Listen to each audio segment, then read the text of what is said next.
everybody! Oh my goodness, you can't see me. Give me 10 seconds and we'll fix that. Welcome to the stream, though. I hope that you've all had a fantastic weekend. Bosh, there we go. And hopefully you're going to enjoy just a chill little sit-down stream whilst we do, I don't know, some menu stuff on FC for Futties Team 3. I haven't even seen who's in this team, so it is all alien to me. Oh, goodness me. So, do I have any packs or did I open everything? Is the question. If I have anything, we'll open it up and see if we get any Team 3. Oh, we do. We do. Okay. Where did I get these? No idea. Well, let's open these up for Futties Team 3 and see if we can get any of these cards. As I say, I have no idea who's in Team 3. I don't know who is in the best of Batch 3 either, because I was out on Friday and I thought, you know what, I won't look at who's in there until I can actually get on the game. So, yeah, been a very, very busy weekend for me, and it's been absolutely phenomenal. It has to be said. Very, very good. Let's kick things off by packing a 99. No best of Batch 3, it's still Batch 2. Ah. Okay, so this could still be Winter Wildcards. Who? Not R9, because he was Futties last week. It's Son. Okay. Oh, I need to make sure you actually probably have game sound on. Yes, because we were playing Crash Bandicoot last time. Hello, good weekend. Phenomenal weekend, has to be said. It came home again. It did. Playing that and now going on FC after England. Nice. Season ends in 17 days. What's the next season pass? It'll probably be pre-season based. We get a Futties. A striker. A German striker from the Bundesliga. I don't know who that is. Oh, it's not a Futties. Why did it look like a Futties? I've been baited. That's a one-player pack, right? Oh. Okay. I swear that had the Futties thing along the top. Maybe not. I think you're going to chill until repeatable 85 times 10s, because opening 89 sucks for you. Fair. Yeah, I get that. It's a lot more of a grind right now than when that begins. But yeah, my weekend has been amazing. So today was pretty busy in terms of, like, I had editing and stuff to do, work to do, basically. But then got to watch England bring it home for back-to-back Euros for the Lionesses, which is absolutely crazy. And to do it on penalties as well. Bonmati having it saved. My queen, Salma Parayuelo, putting it wide. Chloe Kelly, though. The GOAT! Incredible. So that was today. Yesterday was a London day. Went with the fam-a-lam to go and watch Hercules, which has been turned into a West End stage show. It was really good. Hercules is one of the most underrated Disney films of all time, in my opinion, and the tunes are banging. And so, even though I'm not a massive stage guy, I knew that it would be good because the songs are good, and so it would easily be turned into a play. Well, not a play, a stage show, and it was fantastic. So, if you're interested and you get the chance to go, highly recommend Hercules. And then on Friday, I was down in London because it was Oasis. Oh, it was Oasis. My goodness. What a night. I'm uploading a video about it on maybe the football channel. Might just whack it up on there. Basically vlog of the Oasis gig. Because why not? It was just on another level. That was crazy. That was one of the best nights ever. Just taking it all in. It just... I don't know, it was more than a gig. It was... It's an experience. It was surreal at times. Like, it's actually happening. And we got in front standing, so we were pretty damn close. It was so good. So, yeah, I'm going to turn it into a sort of vlog and whack that up on the football channel, ideally tomorrow. So, if you're interested, check it out. You think Spain were only going to win in normal time, but can't wait for Barton to dismiss the celebrations. I don't know why anyone cares what that man has to say about anything, to be honest with you. Like, I can almost guarantee if you went on his Twitter right now, he would be slating it. Despite England winning back-to-back Euros, it will be turned into a negative because that's the kind of man that he is. I mean, they should have won it in extra time as well. They were battering us. Absolutely battering us.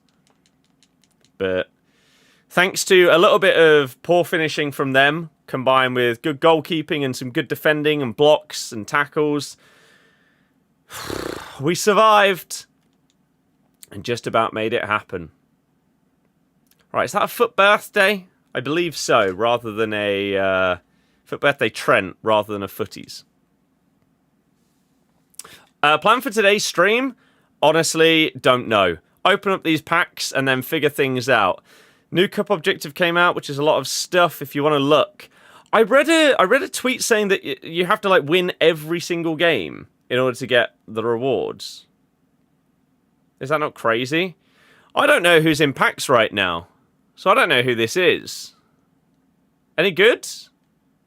Paul Scholes. He looks pretty good. Is he going to be worth anything? It's hard to know with a lot of these cards. No. 25,000 coins. 4-star, 5-star. He looks great. Are his playstyles? They're not even bad. Wow. Okay. Just shows the value that you get on this game at this point, isn't it? 25,000 coins, maybe even a bit less for that card is crazy. But it does mean that we can start the collection book for Team 3. Collections. And we can tick off. So who's in it this week? I have not seen these cards. Cruyff, Rafinha, Ronaldo. Ronaldo's only 8.5. I thought he'd be extinct at 15. Jovino, Garincha, Carlos, Musiala. So there's Scholes. So we got the cheapest icon comfortably. So that's good. Bruno, Bacha, Kvicha, De Gea, Adeyemi, and Buongiorno. Vialli's also really cheap. Rodman's expensive. Forlan's worth a bit. I mean, I guess it's good that there's 1, 2, 3, 4, 5. There's 6 cards that are worth basically nothing. There's significantly more cards that are actually worth than aren't this week, which is good. I completely forgot to do the showdown. I don't know what I was playing at. Chat, what are we doing? Only 0 likes. If you're liking the stream on TikTok, make sure you spam the screen. Diaz going to Bayern for 75 mil is a joke. Not even worth that. He's worth 40 mil. Yeah, it is a very, very good sale for Liverpool and may actually mean that you can afford Isak, which is crazy. Salma's gone down over 1 mil because of Spain losing. Ha! Get good! It's coming home. It's coming. Team of the season. So still best of batch 2. I don't know who we can get here. Oh. Govu. And Inigo Martinez. Okay. But yes, thank you very much anyone that does like the stream, whether you're on TikTok or whether you are on YouTube. If you do, make sure you hit the thumbs up. That would be much appreciated. Let me check out that objective then, because I haven't properly seen it. So, what is it? Futties Daily Cup play games. Futties Daily Cup win games. Complete 5 out of the 7 challenges to earn Futties Dumbia, Evo consumables and pack rewards. Oh, okay. So if you play your games each day, then you get all this stuff. And Dumbia. Whereas if you need to win... I'm assuming that you get 4 games each day. So if you win...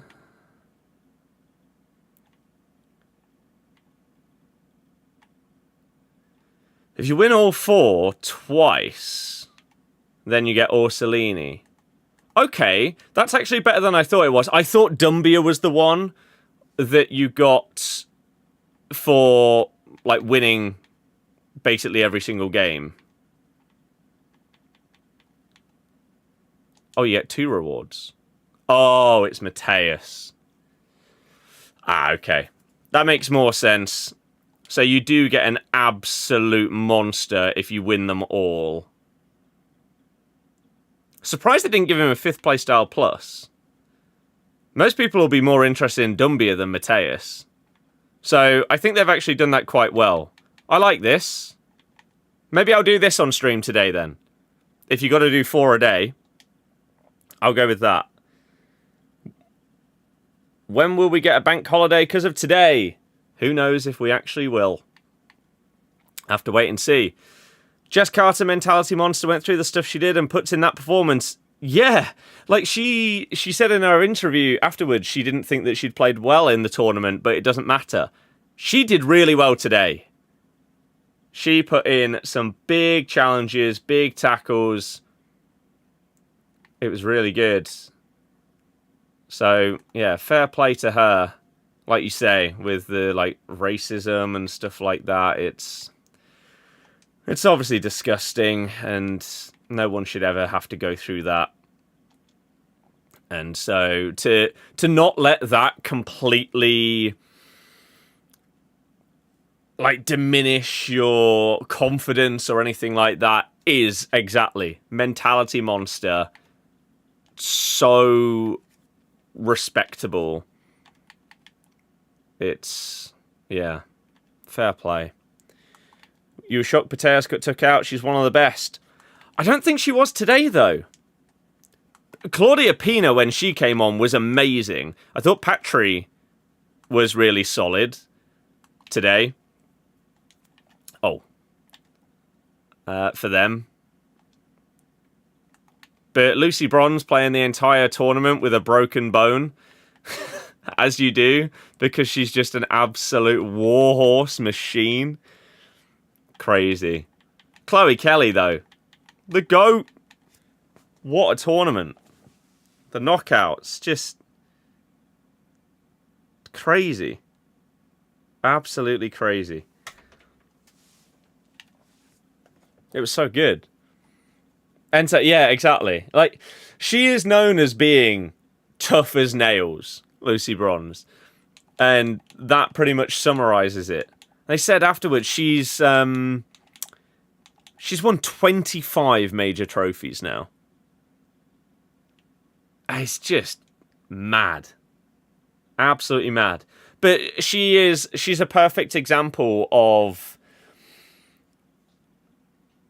that's what you should be willing to go through to play for your country.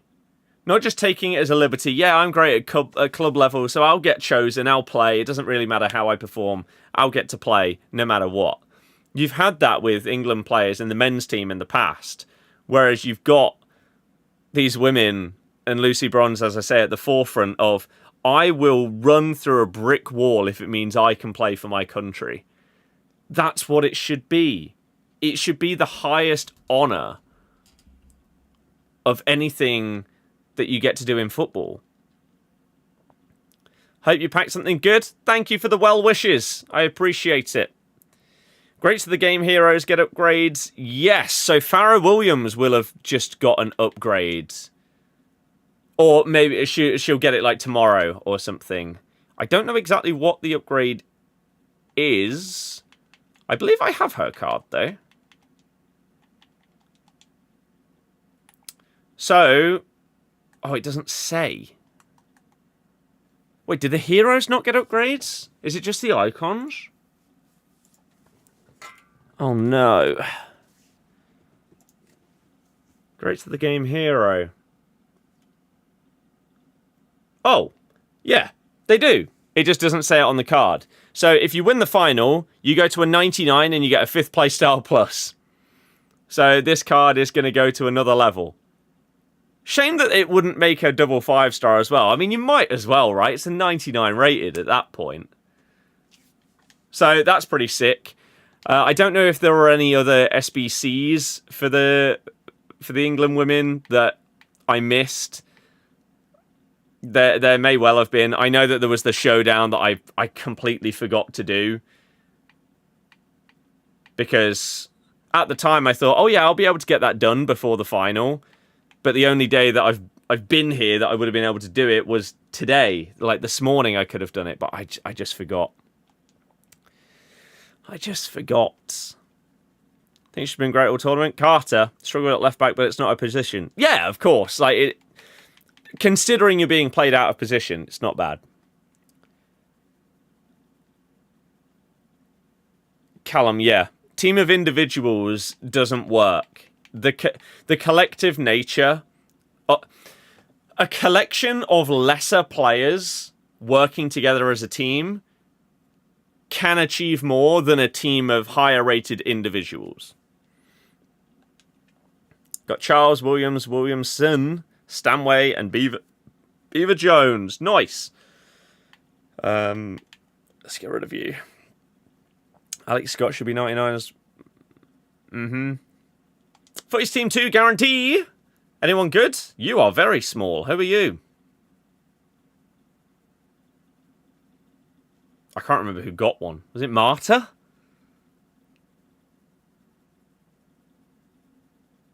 Dabinia. Okay. Is she a dupe or an R? No, she's not. Lovely. Always welcome a new card. Does that mean that we can tick her off in the collections? Did I not have her previously, or did I pack her and then get rid of her? I had not packed her. Well, there we go. She's ticked off as well. Lovely stuff. 86 times 2. Let's open this bad boy up. Nothing. It's a shame. So yeah, that will be our plan today, is we'll open up these packs and then we'll do our daily cup games or whatever it is as well. Team of the season. Hegerberg plus. Looking to book some tickets for gigs, but in arenas, so where's best to sit? Like what part of the arena for best view? It always depends. Team of the season, Hansen. Sadly, she's not worth anything, even though she's amazing. It depends on who you're seeing and what kind of show they're putting on. For example, if you went to Oasis at Wembley, your best seat would have probably been lowest section as close to the front as possible. Whereas some gigs, you might actually be better being sat at the back but face onto the stage if they've got loads of effects and staging and set design and stuff like that. So, yeah, it depends. Thunderstruck Hullet? Duplicate and tradable. That's what that is. He was amazing when I got him. But at this stage of the year, yeah, a dupe. Simps, hello. There he is. 93 rated for an SBC, which is crazy. Hullet at any point. Should he be fodder? I don't know. Triple 85. What even is that card type? Is it like a... Was it a fantasy? Like Beth Mead. Oh, Future Stars. Is there anyone good in that? Definitely not Kouassi. Surprised they cleared bronze to play as one slide tackle on pressure area. Would have thought be it. Yeah, maybe. But hey ho. Hey ho. I've also seen people are opening up this, a tradable 86 plus 11 players pack, and hoping that you get something good in this and you make your money back. So let's do one of them and see if it's any good for me. So is that a Futties? I always find it hard to tell. Pina? Oh, Parallel Walo Foot Birthday. And then, okay, Dudek in Futties this week. Well, let's tick him off, at least. Callum, arguably, yes. Where is Dudek? There he is. So it's worth 20k, so it doesn't make my money back. Pichon, Lamine Yamal. Does he fit any Evos? No. This card was so unbelievably expensive when it first came out for that exact reason. Salma, who did not have a good performance today. And we do make back a chunk of that coinage. If Dudek's 20k, 30, 40, 50, 60, we're making back over half of the money for the pack. Let's open another one. Because we can. Got 99 Messi before he went out of packs. That is ridiculous. Fair play. Let's do another one of these. Do we get luck in this one? A grassroots greats player. Keegan Nazareth's fantasy cards plus grassroots greats someone else. Bruno. McAllister. It's Bruno. Okay. So we're hoping for Futties, Icons or Heroes at the back here. If not, then this one was not as good as the first one.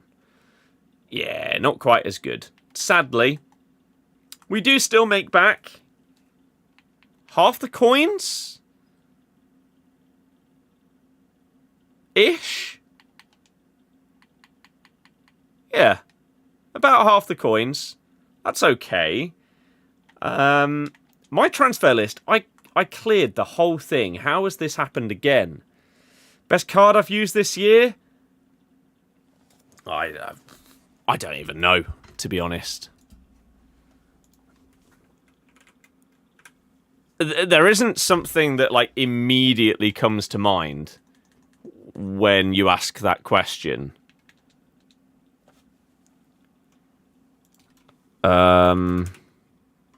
Maradona's Shapeshifters, probably. Having a quick think about it. That card is just an absolute joke. So I'll go with him. 18 for you. We just need to clear this list a little bit. Harry Maguire. Maguire has a Futties. Is that this week? He doesn't sell that card, so we'll get rid. Alan Shearer, do you sell?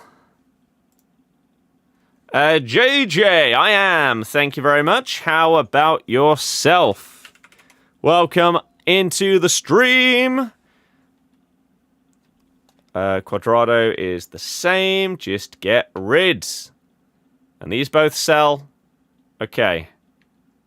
Was that enough room? I'm not sure if it is. Let's sell one or two more. I think it was Sam Kerr gold card. She was amazing. She was absolutely amazing. All good? That's what we love to hear. I hope everyone has had a fantastic weekend. I certainly have. One of a kind. One of a kind. Is that enough? Oh, it's not quite enough. Oh, you know what? I want to open one more, so we'll do it. And then it's game time. Because these are just a bit of fun. Team of the season. is it going to be a double team of the season? So it's going to be Hansen to kick things off. So 2 team of the seasons then. And the next one is at least a 96. Gyökeres. Okay, well, between the 2 of them, that's about 36k. That's not too bad. Do we have other specials in here to give us some more money? We certainly do. I'm assuming these are basically all worth nothing. So, if we say, let's say 35, 45, 55, 65, 75, 85, 95k, assuming that these all go for basically nothing. 100k, basically. So that pack has basically cost me 20,000 coins. Let's do another one. These are fun. You just need to get that one big hit, don't you? And then that pays for like 5 of them. Maybe we can get rid of like some... Do we have 85s on here? Yeah, let's just bin you off. Hopefully none of you are in... Evos. That would suck. Got WWE for Switch 2. Nice. The big news, for those of you that are non-PlayStation owners, Sony are currently hiring someone in a position that is basically focusing on bringing PlayStation games to other platforms. So you've seen Xbox recently. In the last, 6 months or so, you've seen, Forza, Gears of War heading over to PlayStation and Switch and stuff like that. It looks like Sony are going to be doing the same thing the other way. So, Spider-Man, Last of Us, these kind of games, you might finally be seeing them on other platforms, which is sick. Right, last one of these, unless it's an absolute monster. An Italian cam icon. I have no idea who... Okay. The Grassroots Greats Baggio. I just assume that none of these cards have any value. He has a Shapeshifters that's better. So we are now in this one hoping for footies or just an absolute ton of special cards. Inigo Martinez, 17k. Yeah, so this one, unfortunately, was not worth it. Okay, that is fine. They are a risk for a reason. Let's go. Believe that they could be their second-tier games rather than the main ones. I mean, I imagine that it will start off with second-tier ones and then move to the main ones after. Basically the same as what Xbox did. Servers are so bad. Servers have been perfectly fine for me so far. So, Futties Daily Cup. What are these requirements? 96 overall. You need a minimum of 4 countries. Okay. So how does our main team fare here? It's a 96 rated team with a minimum of 4 countries. And we haven't even had to put silvers on the bench.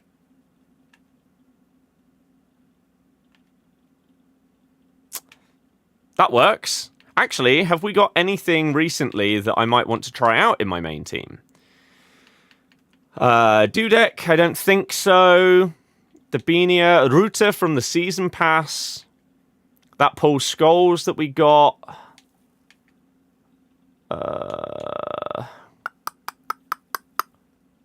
Vinny. Buffon. I do love Allison. We might have to give Vinny a go. Can Maradona play Cam? He can't. Crap. That's a shame. Griezmann. We'd have to switch... Oh...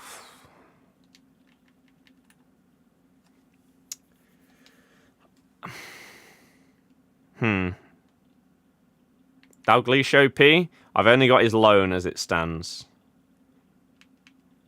So... It's for... Oh. What's just happened? Oh, we've bumped up the rating. Oh. There we go. Vinny bumped it up. Okay, well, let's just use our normal team then and see how it goes. James, hello! I will probably do the rest of the Dalglish SBC, though. But this is the Futties Daily Cup. If you haven't seen, then this is a new objective that got added today. You get 4 games a day in this friendly cup. And if you win all 4, you get an 87 times 3. If you play all 4, then you get some kind of pack. And if you play all 4 every day, then you get a 97, I think, Futties Dumbia. If you win every single game, every day for a week, then you get an Orsolini and a Mateus Futties card, which does look like an animal. But at the same time, he has 4 playstyle pluses, so arguably, you may already have a better centre mid than him. It is possible. Oh, sit him down. In terms of... Oh, okay. Champs, we will do Champs most likely on stream tomorrow, just like we did last week. Monday is normally when we're chilling and playing our Champs at this point. Normally servers are absolute just dross over the weekend, and then on Monday they're a little bit better. So we try and play it then. My God. Allison, with these feet saves against low drivens, is crazy good. It's the reason why I prefer him so much over Kanate. I was conceding low drivens constantly. Oh, we're up against a player locker. Ugh. Well, I'm hoping... Oh, balls. Actually, I think what I said was completely and utterly wrong. I think you only need to win all 4 games twice out of the 7 days, and you get those... you get the Mateus. Lock in? I don't care enough. What? He slide tackled, and then somehow his player got up mid-slide tackle to tackle again. But yeah, I don't care enough to absolutely sweat it out on this game. Against someone that's like player locking as well in July.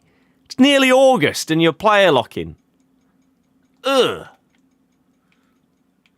Criminal. Absolutely criminal. Shouldn't be allowed. I mean, it shouldn't be in the game, really. You get rid of time finishing next year. Get rid of player locking, man. Can't stand it. The worst part is, because of the objectives, I can't leave against people like this and just, like, accept I'm probably going to lose. Like, maybe if they go 2 goals up or something like that. In the majority of scenarios in these kind of cups, I just move on. But you need to play all 4 games. So sadly, I have to stay in against someone who I have a miserable time playing against because they're just a massive sweat lord. Not ideal. Maybe Sony very protective over the platform. So were Xbox. And look how that's gone.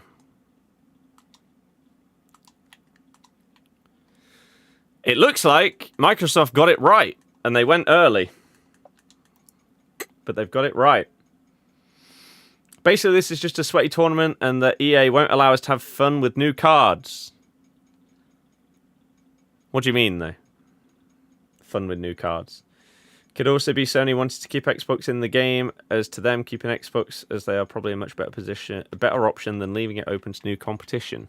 I don't think there would be any new competition. I haven't had a shot. Well, this is fun. Only need to win all 4 twice. I believe so, yes. I think it says complete 2 of 7, whereas the play all 4... To be fair, I could leave, because you have to play all 4 5 times out of 7, I think it said. So on 2 of the days, I could just leave a game. If I'm up against someone like this this is someone that's probably getting 13 wins in champs, that it's just not enjoyable to play against in any way, shape, or form. The fact I haven't had a shot in the first half sums that up. Yeah, these are the miserable games that you have on this game.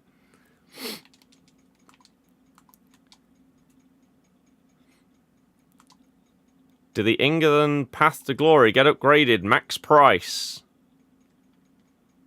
Don't know. No one ever knows anything about price range changes until EA make them. There's no leaks or anything about that, because there's no way to know until it literally gets the green light to go live. Futties De Gea will be an absolute monster. His team of the season, for me, is the second best keeper I've used behind this Futties Alisson that we're currently rocking. How on earth did I not get away from him there? Yeah, sadly, this guy's just good, and it's not enjoyable to play against someone that's good on this game.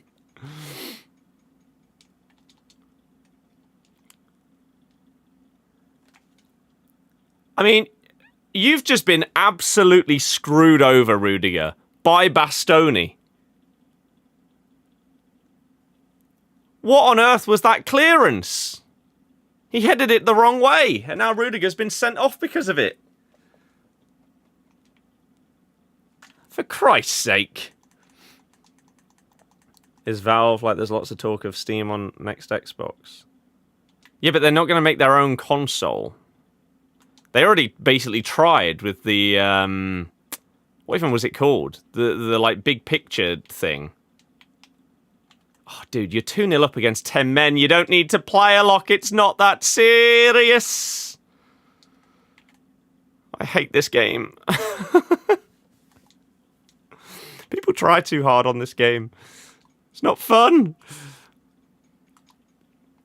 But yeah, they'll be all over Xbox stuff. But I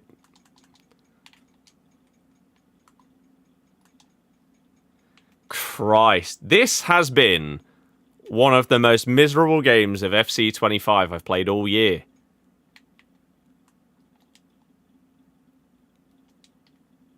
It's dreadful.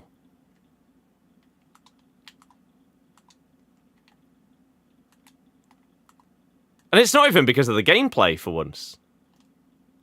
It's just the fact that I've been matched up against someone that is clearly better than me, and I've not even laid a glove on them. But because of getting rewards for playing 4 games every day, I can't leave. Why is there not a mercy quit option for situations like this? We got a goal at the very end, not that it matters. Could have just made this a normal tournament like the one with Cannavaro, but this is a sweat grind for normal players who want to chill. I mean, yes and no. If you don't care about winning, then you can play this tournament. As I said before, look at the objective. So, what we got here? Daily Cup play games. You don't need to win. To get this Dumbia, you don't need to win a single game. You also get Mateo and some other packs and Evos and stuff like that for just playing. And you only need to do that 5 out of 7 days. If you can win 4 out of 4 on 2 out of 7 days, then you get Mateus and Orsolini, which is great. But it's not as if this is 299 rated cards with 6 playstyle pluses that are the best players in the game. You probably have cards that are comparable to these. So you don't need to mega sweat it out like our opponent just there, because it isn't that mental and game changing.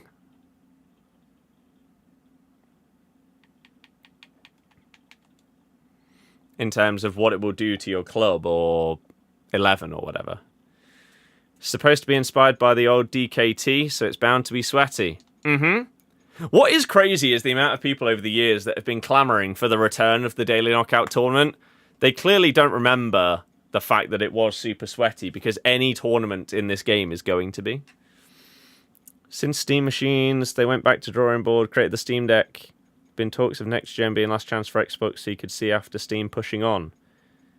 But no one knows anything. No one knows anything. The Steam thing didn't work because it was PC, but on a console, rather than a console that also has PC, which is what the next Xbox is supposed to be. It's a hybrid between a console and a PC.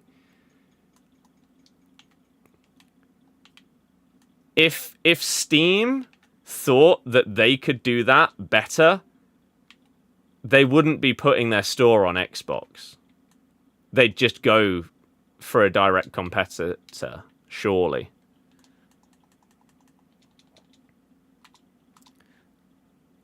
David, no, they didn't. This is a Futties Daily Cup, and the title should not say Crash 4, because I updated it in the streaming app. Oh, God, the delay. Oh, that was not meant for Phil, but he scores anyway. So again, the next generation, Sony could end up massively falling behind because everyone loves the Xbox idea of PC plus console. Or Sony may end up delaying because they then want to try and match this PC hybrid, as it looks like it will be a success. And everyone is clamoring for Xbox and is excited for this change.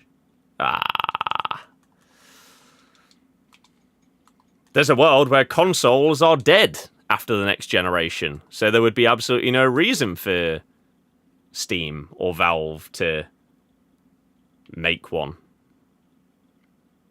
A console may end up just being a PC.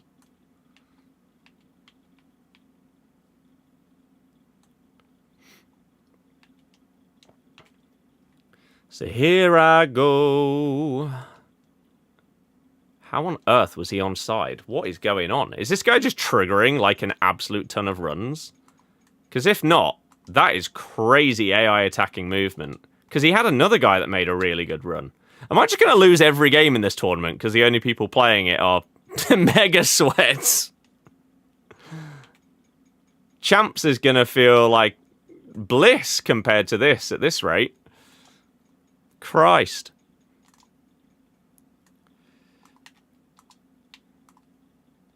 Go, Jamie! I don't know why that pass went the way that it did. Littler wins the darts. GG.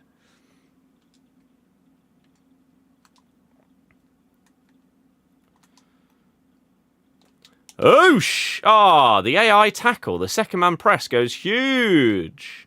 One thing that I really, really did hope that they were going to nerf in 26, but I mean, they have said that they're nerfing AI defending. Does that mean that second man press also won't be as good?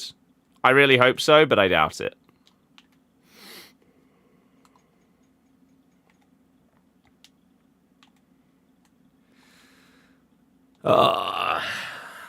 My body feels young, but my mind is very old.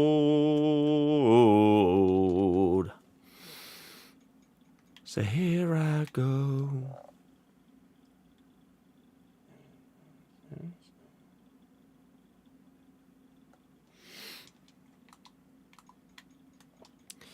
You have the world away.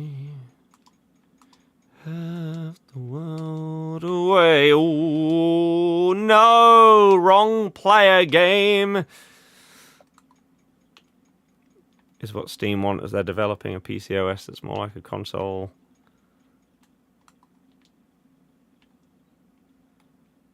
I think Steam will be happy with Steam Deck. I would be absolutely shocked if they go towards an actual console. Like, on their own. Rather than, yeah, putting their platform on consoles. What would be crazy is if, in the next gen of consoles, Xbox has Steam integration, but PlayStation doesn't. You do actually capture, then, a huge group of people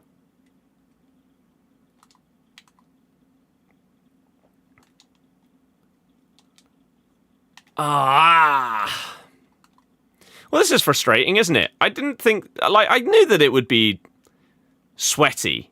I didn't think that this would be the level of people that I'd be up against in my first couple of games of the tournament, though. I thought we might get there in a few days. Oh, I keep forgetting to turn that back off. But yeah, it's a bit much. It's not been fun so far. And I know we're only 2 games in, but I don't think that that's really going to change. Oh, the AI from Kubasi just tracked that back so well. How on earth have I not scored? What, they'll use on the ROG handheld? Yeah, maybe.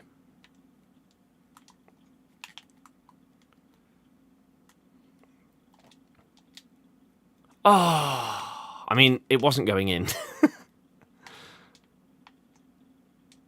I feel like that pass was meant for Dembele, and it locked onto his other player instead. It's fine. We still get it back.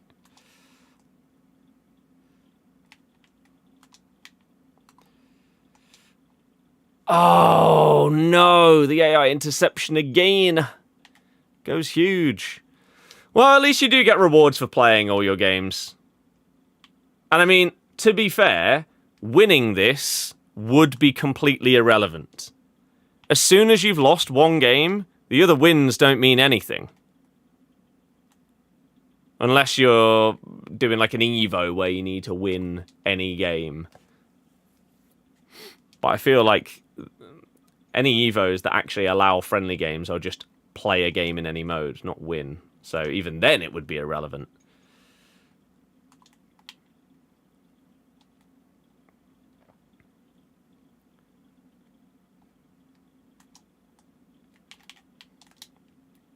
Oh! Made loads of progress. Probably want to bridge the 2. Yeah, probably. Probably. Extra time. Hooray! The last second goalie, goalie, goalie, goalie, goalie, goalie, goal. Maradona. Clutching up. It doesn't feel deserved in the slightest. Like, I am not as good as my opponent. Sony making a handheld, which will probably be using smaller chips. I'm really... similar chips. Yeah. Like, a new PSP is cool. But how is it going to compete, really, with stuff like the ROG Ally, which will be able to play Xbox and Steam stuff? I tell you what, I respect whoever I'm playing against right here, because they're not as much of a rat as the first person. 2 of their goals, though, have come from ridiculously well done, like, triggered runs, I think, and then picking out the pass. It's actually really impressive how they've had the vision for, I think it was their first goal, and now their third. Like, you don't normally concede those kind of things, where someone actually visualizes something in their head and then executes it.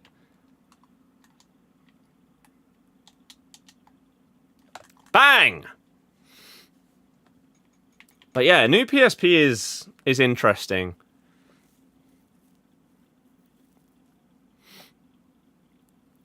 You think rather than it being its own games, it will simply run PS5 games when PS6 comes out and release similar time and stream PS6 games like a Portal?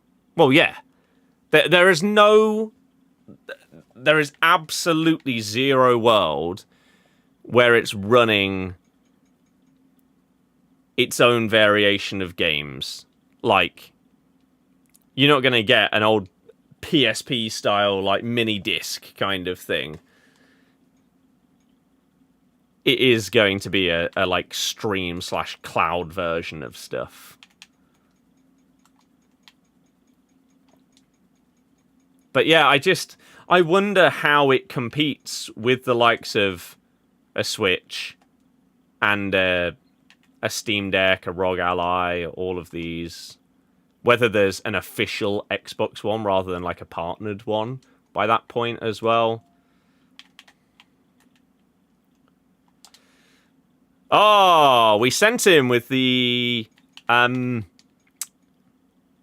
like cancelled. I don't even know what the skill move is. I use it all the time. I have no idea what it's called. One where you just tap backwards.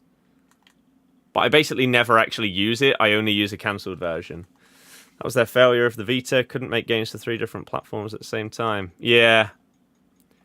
Like, we've gone past the era of it. Which is why, like, a portable Xbox for me to play all my games is amazing. Like, I love the idea of that. I don't love the idea of there being a portable Xbox that has its own, like, worse versions of games. If I had the money, I'd be very interested in picking up one of these, like, ROG Allies.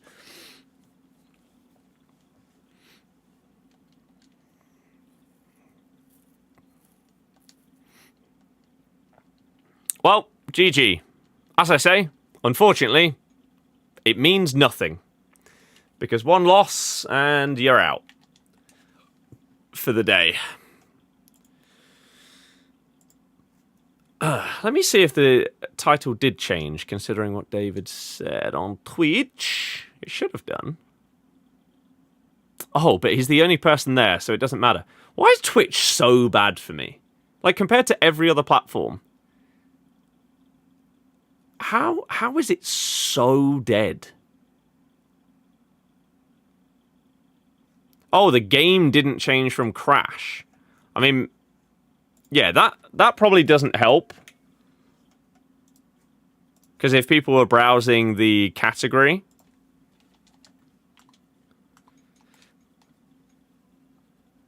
then they'll be seeing the wrong game. You could have clarified that. That would have made a lot more sense. Because, yeah, as it stands, we've been streaming Crash 4 on Twitch for an hour when we've not touched the game. I know the title doesn't say, but that's the game category we're in. Switch to your game handhelds now create the ability to play console-level games. Exactly. You're not playing, like, mobile-esque games, or, again, lesser versions. You are playing console games. Been a sports-filled day in your house? Nice. I haven't seen any of the Live Golf stuff today, but I, of course, watched the Lionesses bring it home. Scenes you absolutely love to see. Are you serious? Okay. Now, I'm intrigued here, because surely this doesn't count as one of my 4 games when it comes to,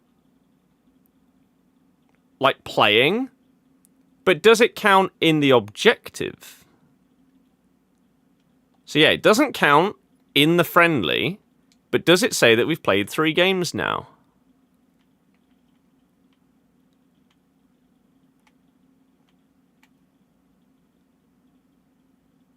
Oh, I didn't realise there's individual rewards for each cup as well. So you get a Lozy if you win all 4 today. Well, yeah, that isn't possible. It does say we've played 3. I mean, it doesn't really change anything other than it saves me I don't need to play my 4th game in order to get the objective done. That's all it changes. Probably just want to prioritize how it plays on there. Yeah, I'm really intrigued how the next console generation works because of all these like big changes and plans for basically a console PC hybrid from Xbox. I mean, I would absolutely love for on every platform for there to be no exclusive games. That's what I've wanted forever, really. It's always been stupid and frustrating. Especially like timed stuff as well. Really annoying.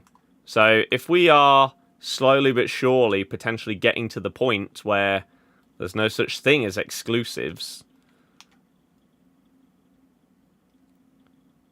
then it would be really intriguing to see what does happen at that point. Because then, if you are still getting like a PlayStation and an Xbox, then it's no longer about the games, it's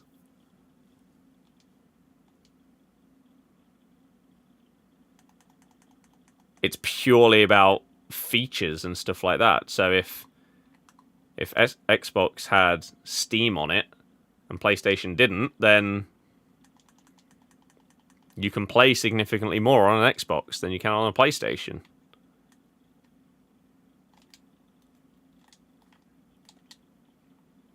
Bang! 10 men as well. Idea cost of games Xbox could win loads over.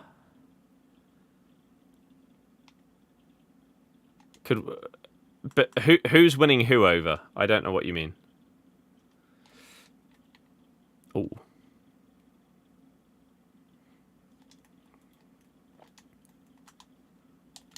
Some might say we'll find a brighter day. They've given up. Oh. No? No, they want to go for it. 3 goals down, a man down. Still going for it. That was actually really close, to be fair. Xbox winning people over from Sony. Oh, yes. Yes, exactly. One thing that I would really, really like is for it to actually be... Like, if I buy a game on Steam, but I can play it on my Xbox, please can it turn into, like, Xbox achievements? Can they, like, join together? Or is it still going to be separate? Oh my god, wow. And also, how is it going to work if there's, like, I don't know, there's a new game that comes out that's 20 quid on Steam, but 30 quid on the Xbox store. Surely you're just going to buy the Steam version. But then I guess if it doesn't link in with achievements and stuff, maybe that's the reason why you maybe wouldn't want to do it. I don't know. Tempted to take the 88 times 10 over Job Bellingham. A lot of people say he's average. You got Vitinha. There isn't really, unless you really, really like the player or they fit into like a past and present team, a lot of the players in the season pass probably don't really matter to you because you're just so easily going to get ridiculous cards. Fabrizio Romano. Liverpool are prepared to go big for Alexander Isak after Luis Diaz sale is done.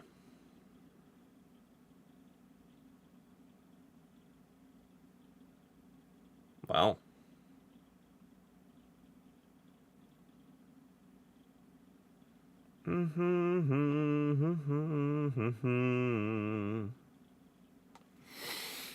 GG. New games on Steam tend to be 10 quid or so cheaper at launch. Be still Steam achievements as they have their own system. Boo! Unless there's a way that they like merge them. So if you own this game on Steam, you get like the Steam and Xbox achievement. Because they are the same achievements, right? On Steam as they are on Xbox and the same as like PlayStation trophies. So if you get it, then maybe you get it on both. That'd be nice. If they're properly partnered. I should probably stop scoring goals. I kind of feel bad for them. Joe's pretty good as a CDM. He's big and has Intercept Plus. But pretty good isn't good enough. During Futties, you want a monster. If you're taking them over the chance to pack a crazy amount of like massive special cards and stuff like that, they need to be a beast. Like the only reason I have that Rutter in my club is because it was a choice between Rutter and Pina. And Rutter's double 5-star. If Pina was double 5, I would have chosen her. But Rutter is. So I went with him.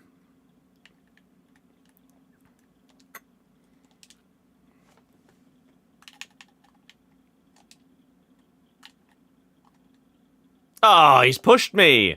Logan, I'm doing fantastic. I've had an amazing weekend. How about yourself? And again, for those interested, on the football channel tomorrow, we'll be uploading a very different type of vlog. Probably the first one, maybe ever, that isn't football related whatsoever.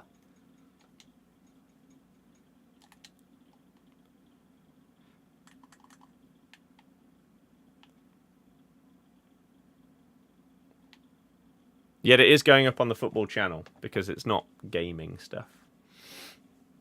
Could be you get both same time, like a lot of cross-save games do that, or achievements are shared. I hope so. Got Vitina and Hullet, who you got 15-0 with in champs today. Yeah, there you go.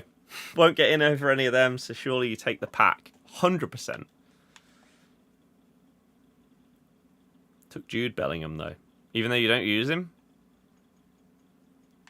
But why? But yeah, Logan, good to hear.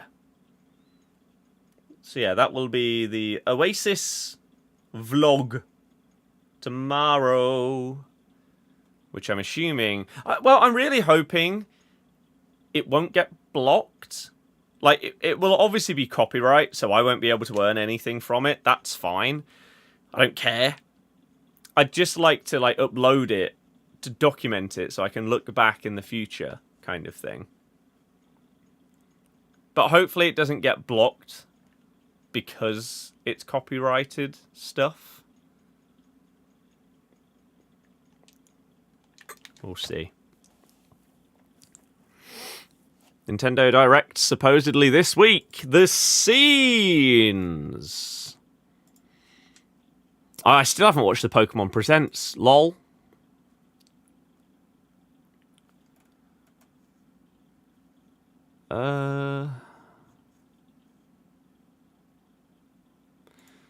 Some might say. Got 98 Eusebio. Used it for champs. Got your first ever 13. Nice. Yeah, 13 is the threshold that I have not reached this year. I've got 12 a few times, but never quite hit the 13. Right, we've got ourselves a couple more packs to open up. Let's do it. Oh, Christ, what am I doing there? Still got your toy Chimchar. Had that since you were like 4. It's crazy to me that someone can be 4 and have Chimchar. When I was 4, that was when Gen 1 was releasing. Suspect they'll add DK DLC to Mario Kart. Yeah, definitely in terms of outfits and stuff. Took Job, but didn't take Jude. Already have an Evo Jude who can play at DM. Has excellent playstyle, so now I have Job and Jude. Yeah, that's another reason. That's solid. That is pretty good. We need to do 2 squad battles, and then obviously we'll do our champs. That's fine. Right then, let's open these packs, and then I need to do my transfer. Oh, I need to do that anyway. God damn it! Right, let's just list everything then. Come on. Let's get stuff out of the way. Caroline. 17,000 coins. Although that was... She might sell for that. Lacra. 17,500. And hopefully some of these sell quickly so we can then get that room. Inigo is also 17,500. Trinity. Hoping for an Animal Crossing or something. Tease. Oh, I really hope so. Animal Crossing is one of those games where if a new one got announced, or like if a new one was coming out tomorrow, I don't care what my backlog of games is, that would be an instant purchase. They're just so chill and therapeutic and enjoyable. Yeah, I love Animal Crossing. We already checked you. You're the same. Basically, all of these cards are just going to be discards, unless they fit in a crazy Evo, aren't they? How's my day been? My day has been really good. It's been productive. Got some emails done that I needed to get sorted. Also some editing stuff done as well. And then watched the Women's Euros. So, as well as getting some Pogo stuff done as well. It was solid. It's been one busy weekend, but really good. Development team. Wonder if different team leave things open for Animal Crossing. That would be great. Getting 399s and loving life. I haven't packed a 99 in any of the weeks. I might need to sell this card. Oh, I bought him for a video. That makes sense rather than packing him.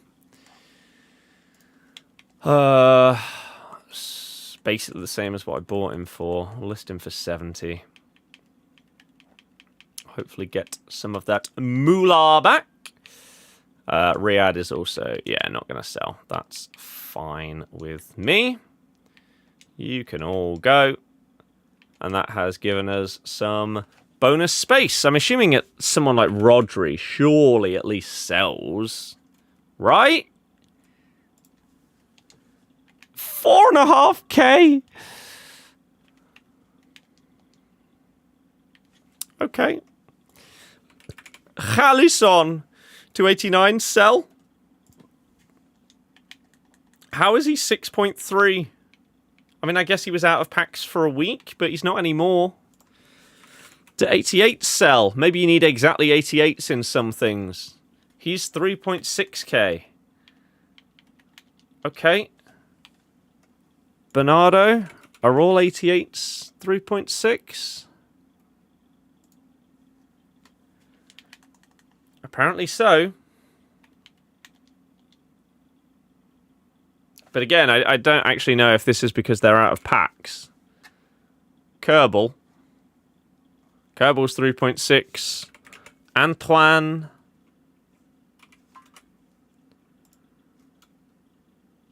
Is extinct, so he must have something in packs. So we'll get rid of him. And again, just makes us a bit more space as well as getting them some coins back. Araujo sold, which is good.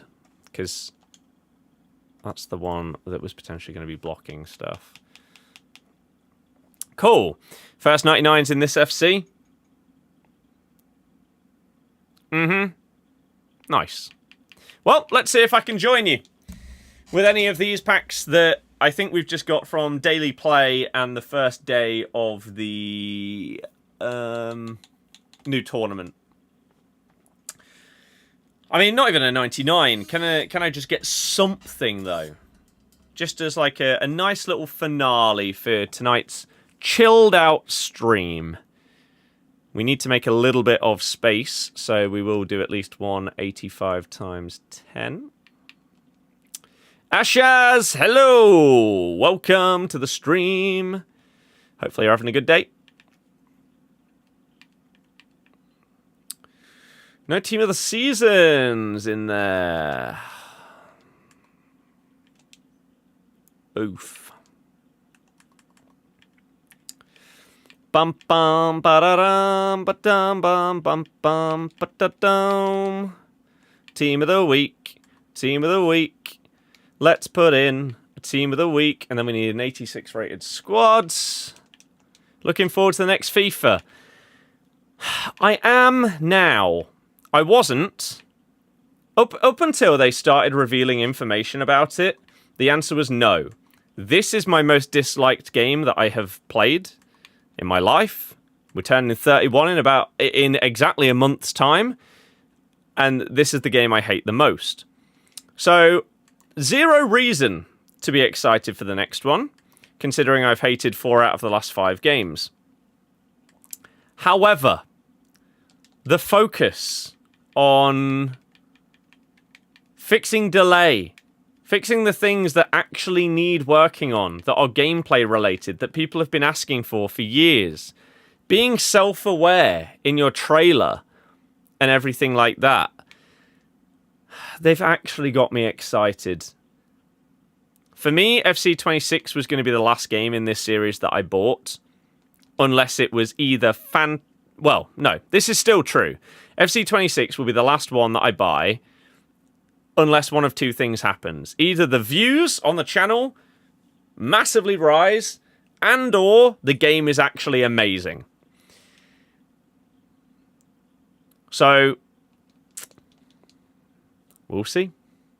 Coming up against 99, Umboop, and R9 in Elite Rivals, both packed as well. Yeah, it's just ridiculous. Some people's luck, isn't it? Blue, hello! How are you doing? How are you? 83 double. Nothing in that one. Get rid of both of them. Watching the trailer watch along. That was fun. And again, really exciting. Pack your second 99 the other day. GG. I'm yet to join the 99 club. Who knows? Maybe these final packs today. There'll be one hiding in there. I highly doubt it. What is that card design? Like maybe a team of season moments? Something like that?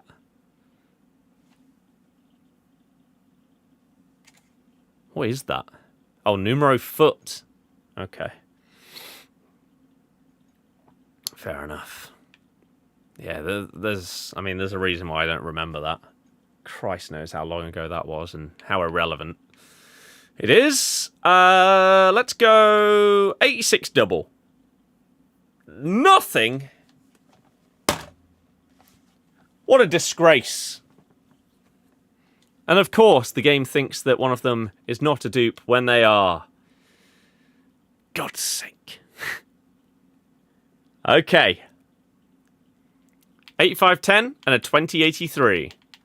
Let's go 8510 first because I don't have loads and loads of room in the dupe storage. We start things off with, I don't know, some kind of like road to the final. An English striker. Icon. I don't have. A Thunderstruck Smith. And Kubo. Oh, Dream Chasers. Futties Icon or Heroes then? No. Not in that one. Okay, we're going to have to get rid of 286s just because... You know what? I really liked these ones. So we're actually going to do one more of these. Oh no, have they gone? Oh no, it's still there. Tradable, 11, 86 pack. Can we hit something big? A 99 would be lovely at this point. But instead we get a team of the season to start things off.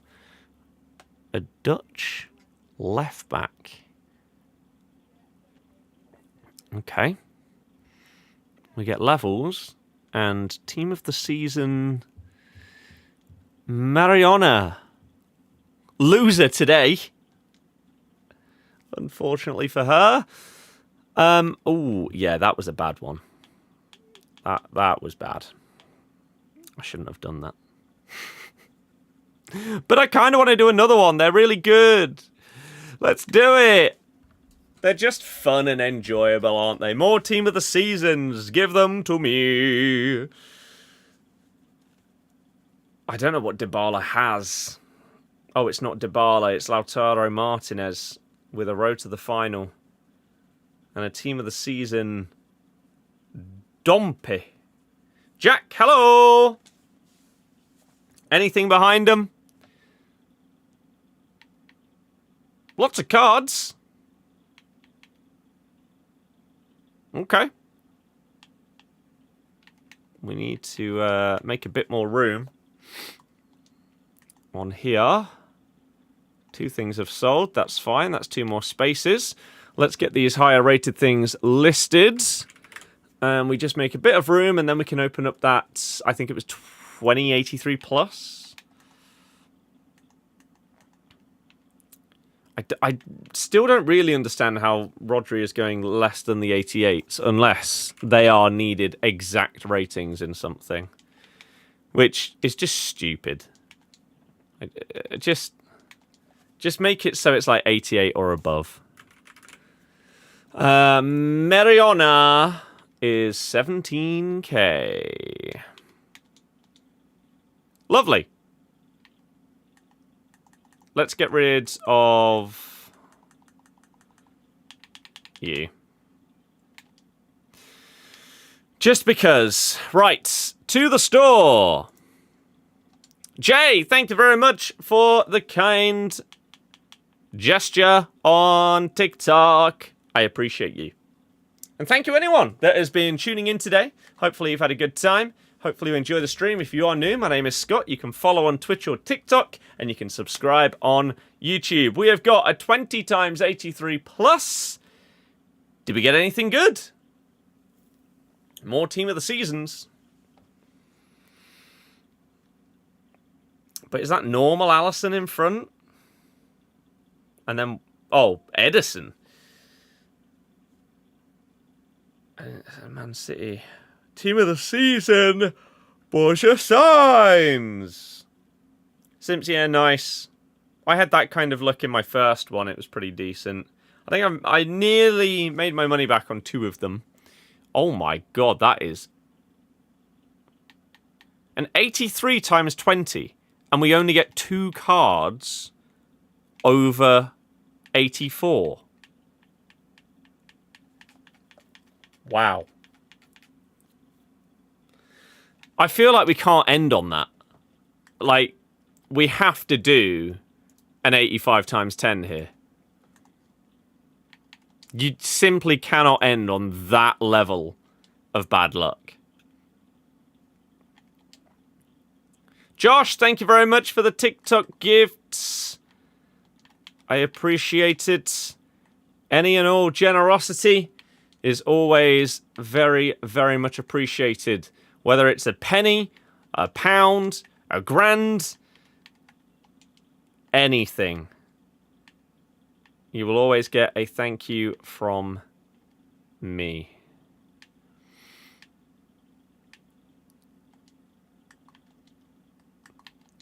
And basically everything right now is going to be going towards the savings for the house deposit. Might take a while, but working our way up. Slowly but surely. Oh my god, that isn't enough. There we go. An 89. Come on, then. This has to be better than that garbage that we just opened up. Lionesses and Littler goes behind, comes back to win glory. Nice. I saw his crazy 9 dart leg from the other day. That's all I've seen from this like weekend of darts or whatever. Come on then. 85-10, hit me! More team of the seasons rather than big footies. Trinity Rodman. Maybe? Who has a footies in packs right now? I think? A 98.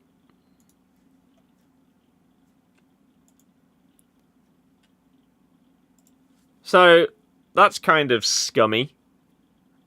Yeah, she has a 98 rated card that's in packs. So why do you also put in the worst version? What an absolute disgrace. However, it's not a bad 85-10, and it does pay for itself because it gives us a team of the season. So, you know the rules. If it pays for itself, you have to do another one. Until you run out. Which, how many do we have left? We have 3.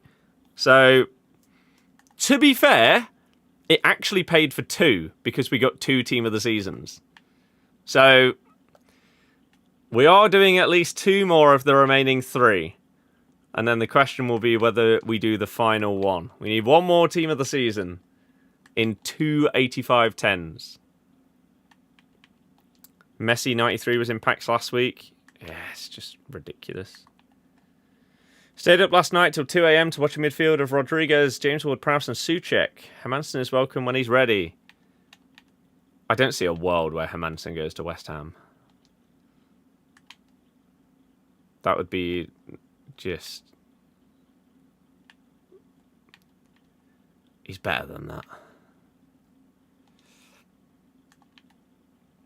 He is better than that. Although, it is still a risk post-surgery. So, send you back your phone in post. I mean, that sounds pretty damn lucky that you're actually managing to get it back, to be fair. So, United match 2. Good match, to be fair. Nice. We have got a preseason game next Sunday. The only one at home for us. That is against Fiorentina. So I do get to see David De Gea again. It's been a while. I am doing an FPL league. Yep. A video about that will go up on the Footy channel at some point relatively soon. And I want to do more updates on that throughout the year. Especially utilising TikTok. Links to us basically, we've appointed a goalie coach who oversaw his development and, of course, his distribution. Yeah. Did shocking last season. Want to redeem yourself. Good luck. I'm really intrigued how it's going to work with these like bonus defender points as well as the extra chips that you get this year. No manager one this year either.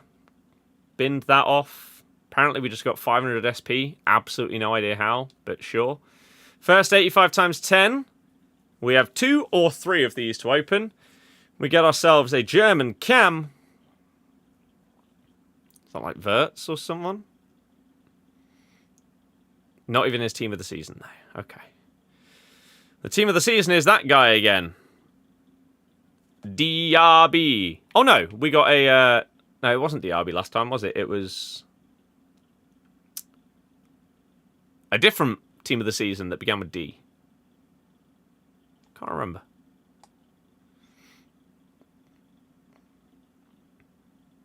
I just saw the start of the name and thought, oh. But, again, that paid for itself, so we are going to do the final one. Who on earth is that? What is that? Oh, it's a team of the season. Christ, I don't know if I've ever seen that card. Do I think we'll get promoted? Can't comment for multiple reasons. One, the championship is ridiculously hard to predict every year. Two, I don't know what point deduction we're going to get. Three, I don't know whether we're going to get a transfer ban.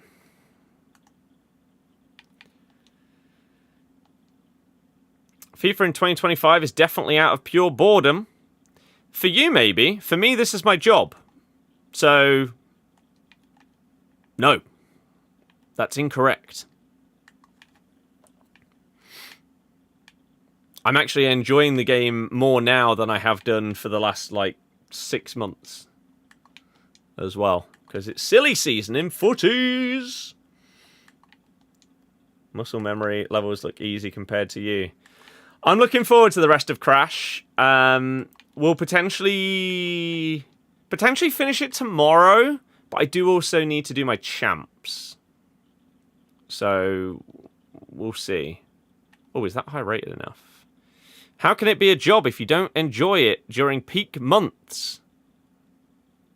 I'm not sure what you would define as peak months, but I would say the beginning of the year and the end of the year are the peak months, which is when I do enjoy it. But also, there are millions of people that go to work every single day hating it. Still a job. So I don't really get that point. Team of the year? Team of the year is terrible. But it feels like the vast majority of people know that Team of the Year is crap, but they just have grand delusions of packing one. And so therefore they sort of put those aside for the duration of it, and then as soon as Team of the Year is over, they'll say that it was terrible. You've been trying to pack all of Best of Team 2, 154 out of 180. Nice.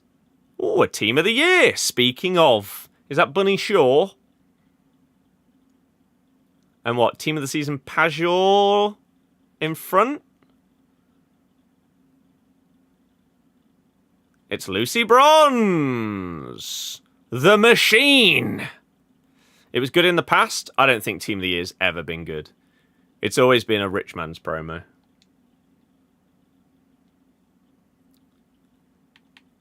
Okay. FIFA 15 to 17 was when the game was great. I'd nearly agree with you. I would say FIFA 11 through FIFA 18, other than 16, which was terrible. But 11 through 15 was just arcadey, incredible fun. Very, very fun to just hop on and play. Because the game wasn't about winning in any way. It was like online single matches, maybe online seasons as you're getting towards the 15, 16. But the first ones, no. Just going on with Brasilva teams and just chilling and having a fun time. And then 17 and 18 are the best gameplay we've ever had. 17 to me is comfortably the best FIFA of all time. Because it had the best attacking, like AI, the best meta, because it was just reliable shooting in front of goal in the box after you've done a whole attack. It added in champs, and you felt rewarded for champs, and it added in SBCs at the same year. FIFA 17 GOAT. But FIFA 12, I think, was my favourite. Again, for the Brasilvas and stuff like that. 11 was similar. 14 was fantastic as well.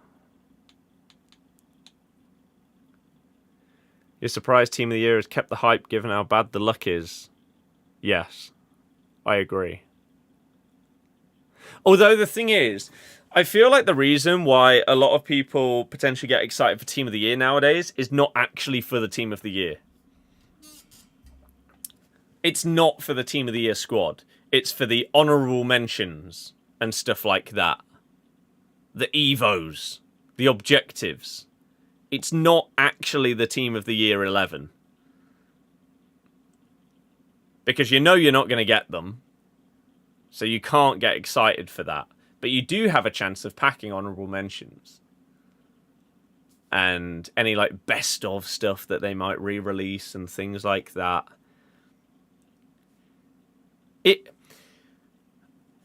Team of the Year, it's improved over the years in terms of not being completely terrible. The actual Team of the Year squad is still irrelevant to like 99.9% of players. It's still a massive rich man promo, the actual squad. But the other stuff you get around it now is better. So that to me is a bit of an improvement, but it's still all wrapped up in the whole Team of the Year aspect. And I feel like Team of the Year is also something... I feel like it's one of the reasons why they've had power curve problems over the last few years. Because Team of the Year cards are just a level above. Oh yeah, Team of the Year icons and stuff like that as well. Yes, exactly. It's the other stuff. This is what I mean. Not the Team of the Year, but all the rest of it is the stuff that people actually get excited about. Which is why I still think Team of the Year is crap.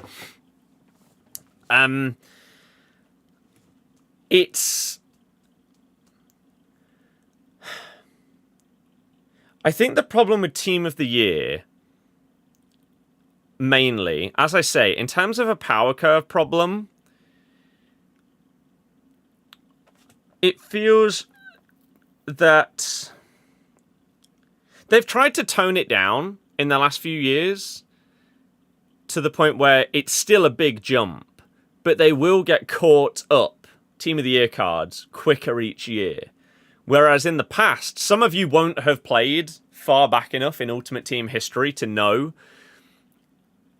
It used to be Team of the Years were 99 rated, right? For the best ones, like Messi and Ronaldo and whatever. They got 99 rated cards. Any card that they got throughout the remainder of the year would not be higher rated than your Team of the Year. That was the prestigious card. If you got in Team of the Year, you were one of 11 players, maybe 12 once they started adding in the 12th man and stuff like that. That was it. You couldn't beat that. Team of the season, yeah, you'd maybe get like a 98. It still wouldn't top that Team of the Year card. The thing is, if they did that nowadays, because of how the game cycle and power curve and everything works, you would literally have end game cards from January that would completely destroy the like competitive side of the game because they would be light years ahead of any other cards for like 6 months, maybe 7. So they just can't do that anymore. But at the same time, they still need to make it a big enough jump so that it doesn't feel like it's not Team of the Year. It's not really a big boost. So finding that level is tricky. And I don't envy the content team that have to try and find that balance between the two. But it does amaze me, the obsession that people have with Team of the Year every year. The only people that I can understand, like, properly being excited for Team of the Year there are 2 sets of people. One, the people that have not played the game before. Because to them, it's this insane, huge, grand promo that is unlike anything else that has come in the first few months and unlike anything else the next few months. So those people can get excited. But then they'll realise how impossible it is to obtain the cards, and then they'll know for future years. The only other people that should get excited for Team of the Years are the streamers that do share plays. Because the amount of people that will watch them opening other people's packs is ludicrous. Absolutely crazy. Outside of that, I'm not sure there's anybody else that should like it or get excited for it. Now, packed FUT birthday Dino 7 times over the past week. That's mad. You remember icons being legends? I remember packing my first one. Teddy Sheringham. Yes. I don't even know what others I packed. I think I packed a Frank de Boer. I think they may have been the only legends that I packed. I definitely remember buying a few of them. I had Sol Campbell and David Seaman in my team for a while. And they were really good. Really, really good. But yeah, Teddy Sheringham was the first one that I packed. I think he was worth like 100k. Which at the time was more value than a 100k player is at this point. But it still wasn't crazy. And then, yeah, I swear I got Frank de Boer as well. But I don't know if I got any others. I'm trying to see if like any visual memory will kick in. I feel like I remember packing Shevchenko, but that must have been an icon, right? Rather than a legend. I don't know. Did I get a Valderrama? I definitely used Valderrama, but I may have just bought him instead of packing him. I can't remember. It was a long time ago. And just not a significant player to sort of remember that you would have packed them. But I think you remember your first one if you got one. And that's probably about it, unless you packed like a Pele or something outrageous. Which, yeah, is fair enough. Real Madrid are prepared to sell Vinny Jr. next summer if he does not reduce his salary demands in negotiations over a contract extension. That's good, isn't it? That's good. Who's he going to go to, though? Saudi? Saudi.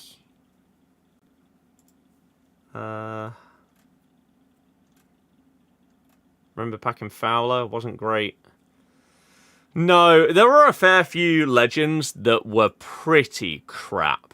George Weah was amazing. But Frank de Boer, legend card. Oh, David. Nice. This was Frank de Boer's legend card.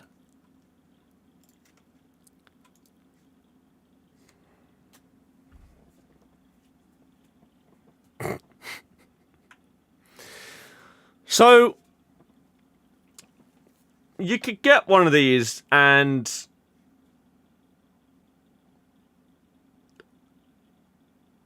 fairly not be excited at all. FIFA 14, Teddy Sheringham. This is the one that I packed. This was my first first legend that I packed. What a card. What a card. Yeah. And then I don't know. Oh god, we've butchered his name, but it's fine. Legend card, FIFA.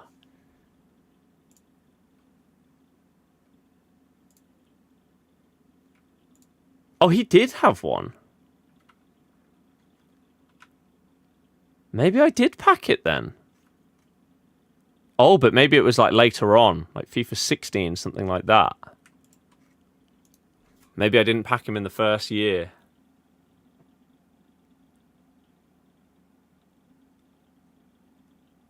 Ah.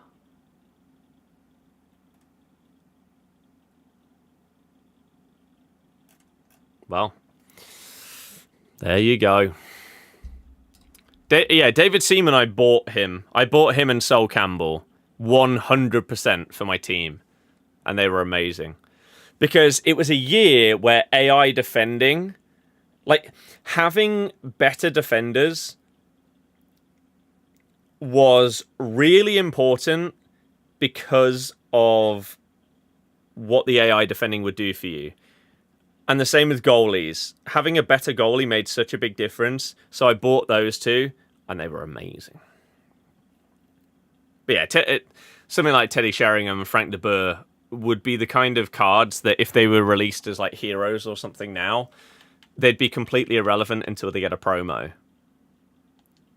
Which, I mean, they've talked about the power curve in this game. And in FC26, and that they want stuff like base heroes to be usable for longer. The thing is, some of them, like, even at the very beginning of the game, the only real benefit they give you is the chem. Like, this Dempsey at the beginning isn't going to stand out that much from other, like, gold cam cards. So, unless you sort of rejig their stats, like a Rickon as well, Ollie, Beasley, I mean, maybe he would at the very beginning because he's fast and people love pace at the start of a game.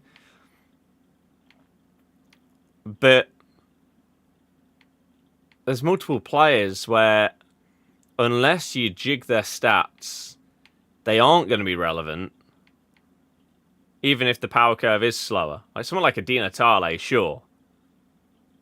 He's fantastic. Joe Cole, what a man. Guess it depends how much they drop down golds, how they distribute the points and pack weight. The points are coming like 2k each month. Will it be like FIFA 15 power curve? No, that will never happen again. It will be closer to FIFA 23 and FC 24 than it will be FC 25, is what they've said.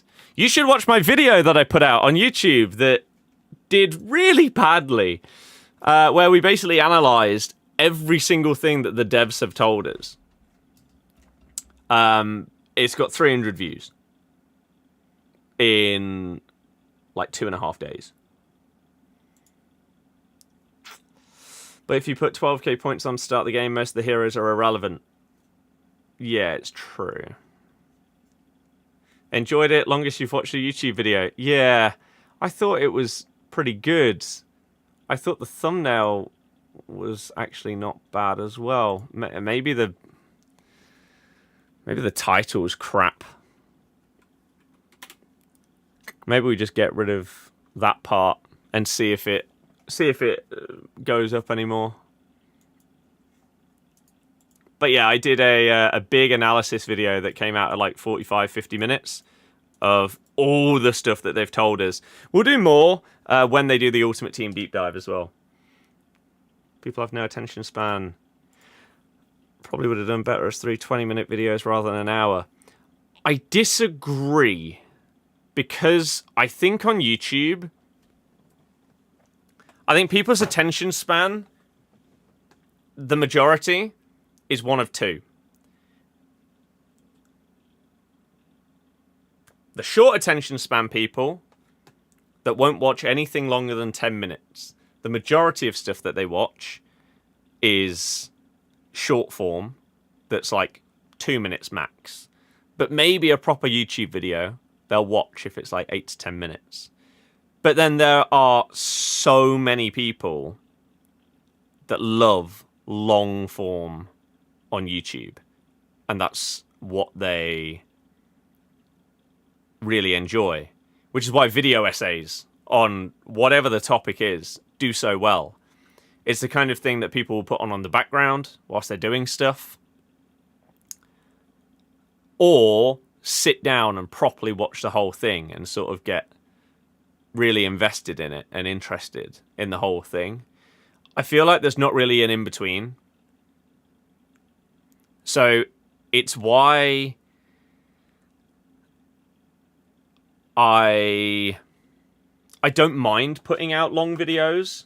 The hope is that you can a lot of the time, it'll be the packaging that will determine whether it does well. Like, if you get a killer thumbnail and title, and the video's an hour long, it'll bang. But if that video was like 25 minutes, I think it'd be less likely to do well.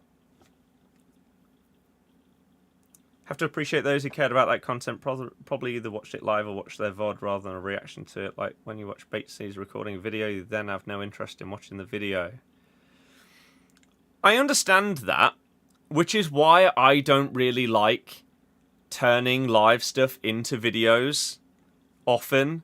I think it's a bit different if you turn it into like a TikTok and you're repackaging that content. Like if you do a pack opening that is half an hour long and you repackage that into a 1 minute long TikTok.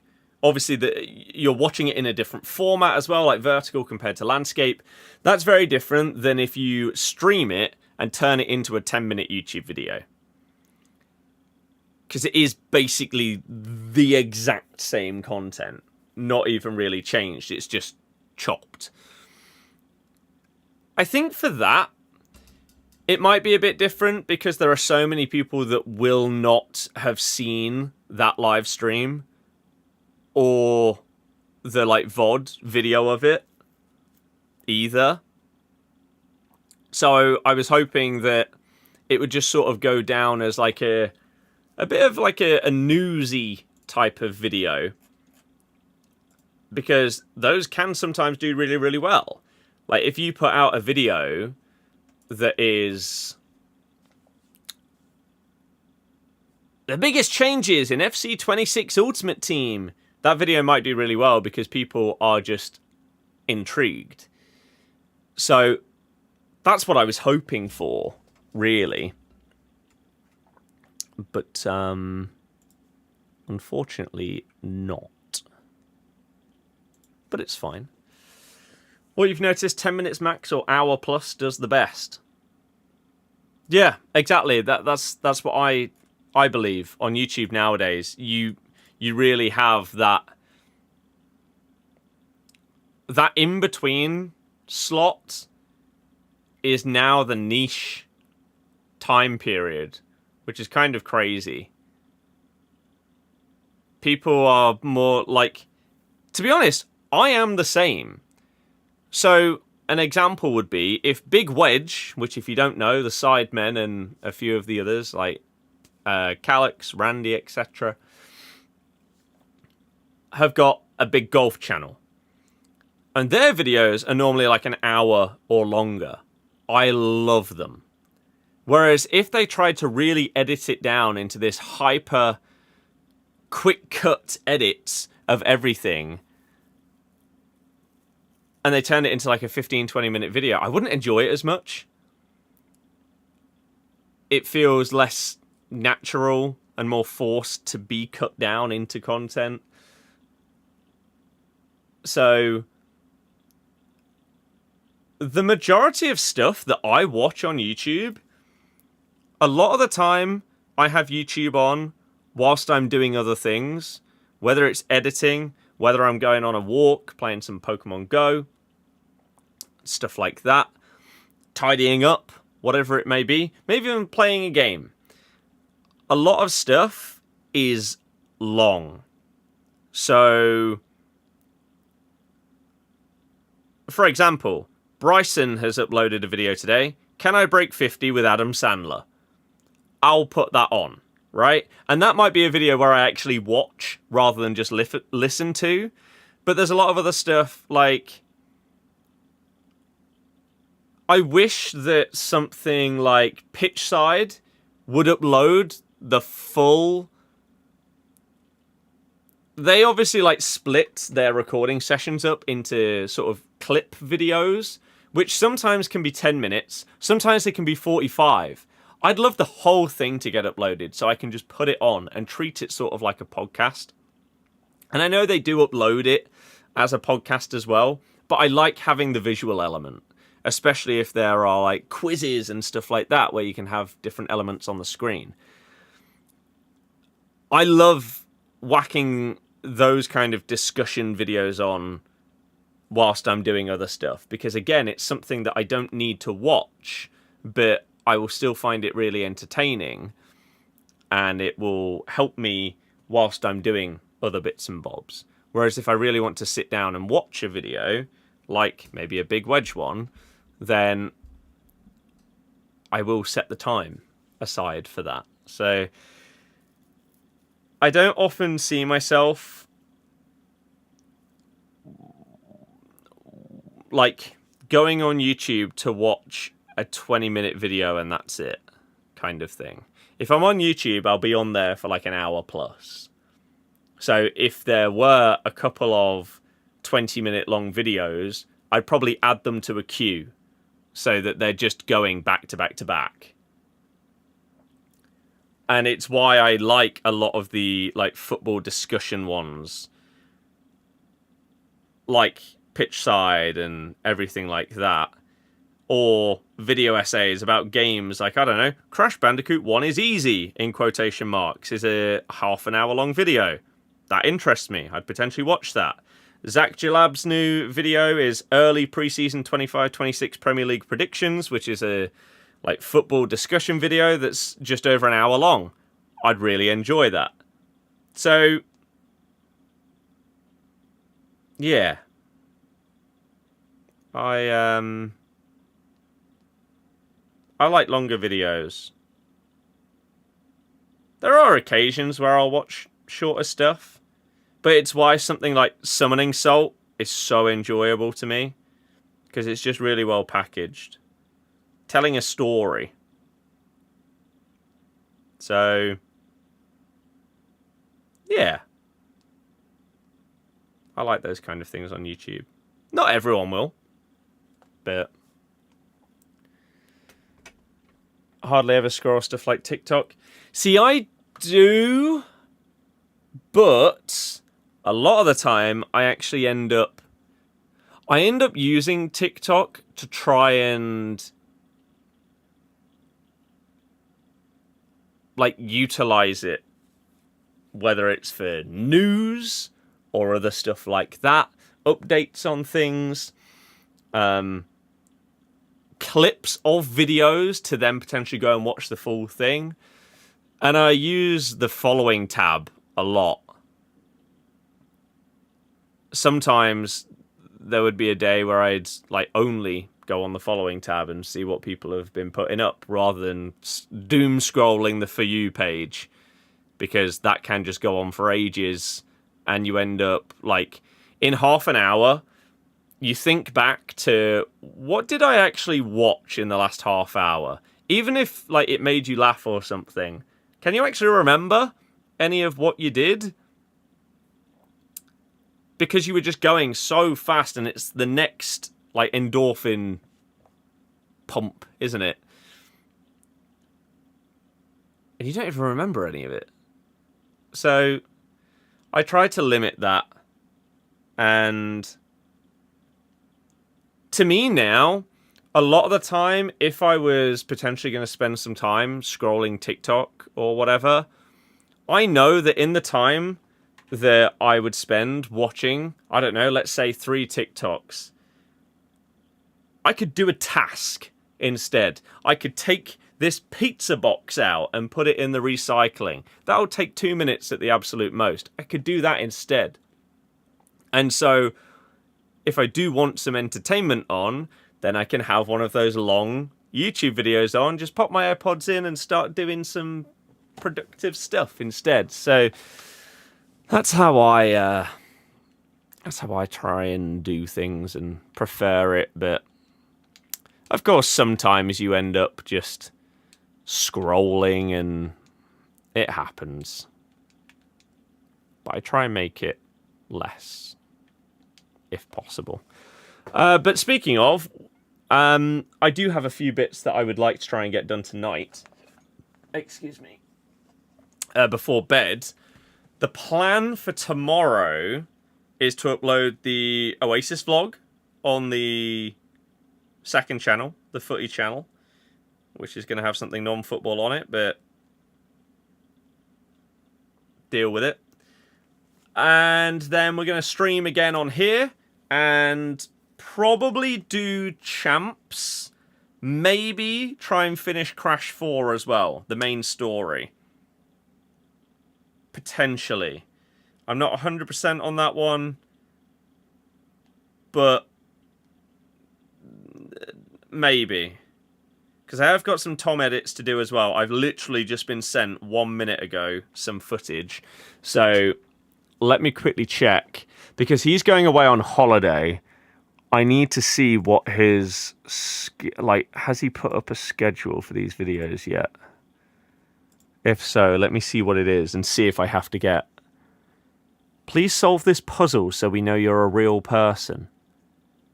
For Christ's sake.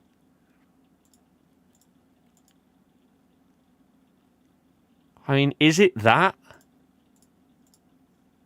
It is that, but it doesn't even look like that because it looks like it's just AI generated and doesn't look the same. Okay, well, you've been waiting for the final island for like 4 years. Well, let me quickly have a look then at the Tom stuff.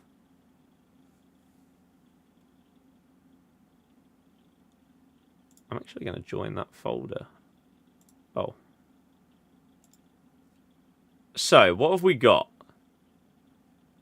We've got a video that was recorded today at 8 PM that is scheduled to go up today.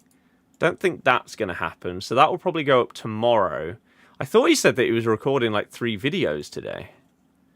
But if he's only just finished recording the first one, then I doubt that's the case. Especially because he's got kids. He's probably going to be going home back to bed. Okay, I might only have 1 edit to do then.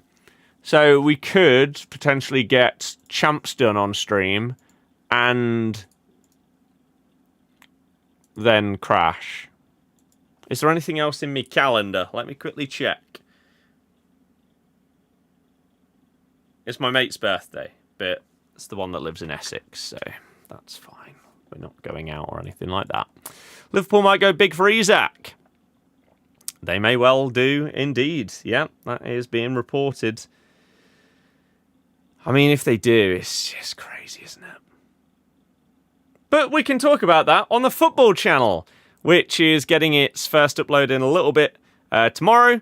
And then the next video after that will most likely be the Florida vlog, because I've now got all the files downloaded for that. We've basically nearly all of the files.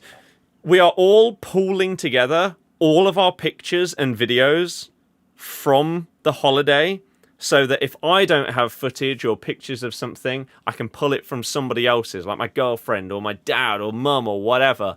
So I'm currently trying to get everything together. I've got all of my stuff, that's fine. But utilizing other people's clips and stuff, like some people may have taken some videos that I didn't even know happened that might be really cool. So I'm trying to get everything for that. So that will come out as soon as I can. I know that I've said it for a while now, but there's so much. The amount of files is so overwhelming. It's crazy. And it's going to come from, like 6 people as well. Then we're going to start getting into the normal football channel stuff. So obviously like predictions, ranking transfers and all of these things. Ranking all of the Premier League home kits. We do that every time. And stuff like that. So we will do a vlog as well next Sunday for the Fiorentina home pre-season game. And then it's into the actual season for the championship. And so we're at home to Chef Wednesday on the 10th of August. That's our first home game. That's on a Sunday. I'll, of course, be vlogging that. We're then away to Huddersfield in the Cup on the Wednesday. I have a ticket, but I doubt I'm going to go to that. I am then going to Preston away, though, on the 16th. And we're going to have a night out in Blackpool. So I'll vlog that one. That could be fun. Well, then we're away again after that. Then it's my birthday. Then we're at home to Birmingham. And then I'm going to Coldplay. There's a world I could vlog Coldplay like we've done with Oasis.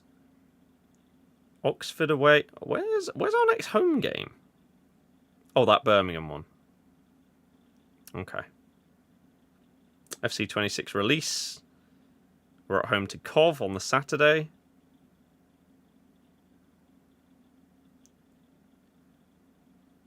Oh, then we've got West Brom away on the normal edition release day. That's Ryder Cup weekend as well. Oh, that's going to be so good. Then we're at home to Wrexham on the Tuesday night.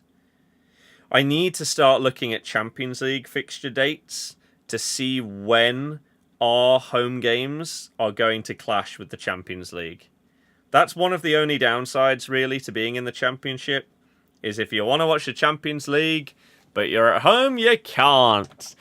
Do I edit? I don't have anyone editing anything for me. It is all me, myself, and I. I can't afford to have people editing my stuff. If it got significantly more views, sure, maybe one day. But as it stands, no. I do everything. So all the vlogs, anything and everything. How long does it take to edit a football video? Really depends on what kind of video it is. Like if it's a vlog, oh, like a transfer one. I'd say with most of these, it really depends on how much prep you want to do. Like, what's an example?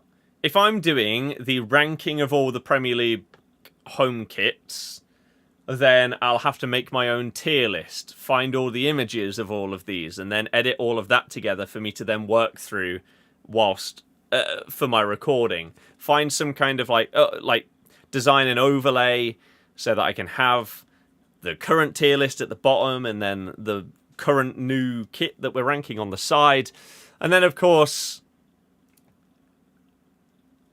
that kind of thing can just be chopped up after the fact. If you're doing a video where you're sat down talking about different transfers and things like that, then again, it really depends on what kind of video you're going for. If it's one where you are just looking through a transfer list and discussing each one, you could just do exactly that. And you can have your cam on one side and the other stuff on the other. And again, that'll just be chopping up.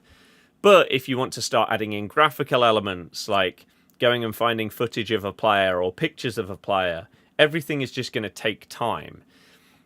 And so it's so dependent on the level that you want to go to. If you were doing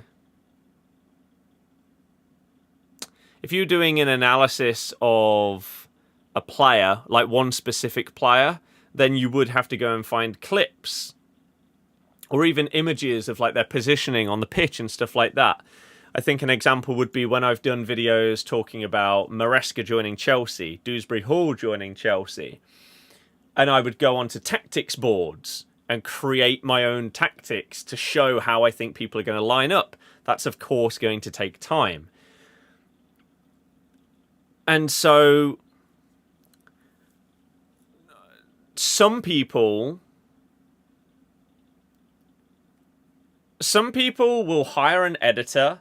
Like, what's an example? Someone like Rory Jennings, right?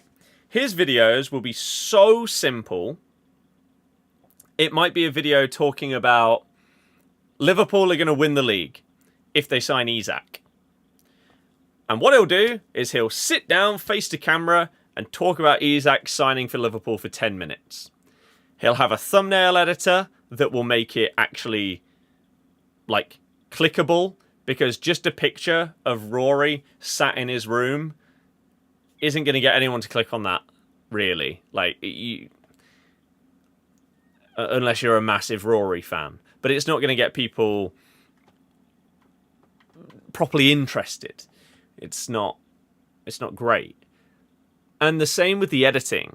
In a lot of his stuff, there won't be any really at all. It will just be a face to camera.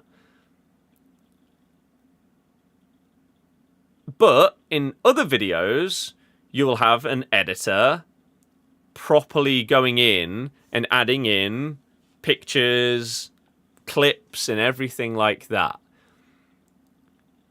And it's not hard to find clips of a player. Like, especially if you don't need the sound. If I'm talking about a transfer of Isak to Liverpool, I might just have a 5-second clip on the screen of him in a press conference for Newcastle. You can literally so easily find that on YouTube. Within one search, it'll probably be the first result. Then it's a question of, are you downloading the video? Are you manually recording the screen for that video? And then putting it in and chopping it with whatever you're editing? It really, really depends on the topic at hand and how the edit is happening. How complex does it need to be? Transitions and everything like that, effects, all add time. Of course, the best people have done it so many times that it becomes second nature to them. Some people, when it comes to football edits, will have a catalogue of clips. So if someone asks them, oh yeah, we're talking about Rashford today, can you put in a few clips of him scoring goals or celebrating or something? And they'll just go to their Rashford folder and then boop, boop, boop. There we go. They're in. So, yeah, it depends on the person, depends on the context and content. You see how long it takes to edit those chop-up ones with gameplays and pictures, etc. Again, it's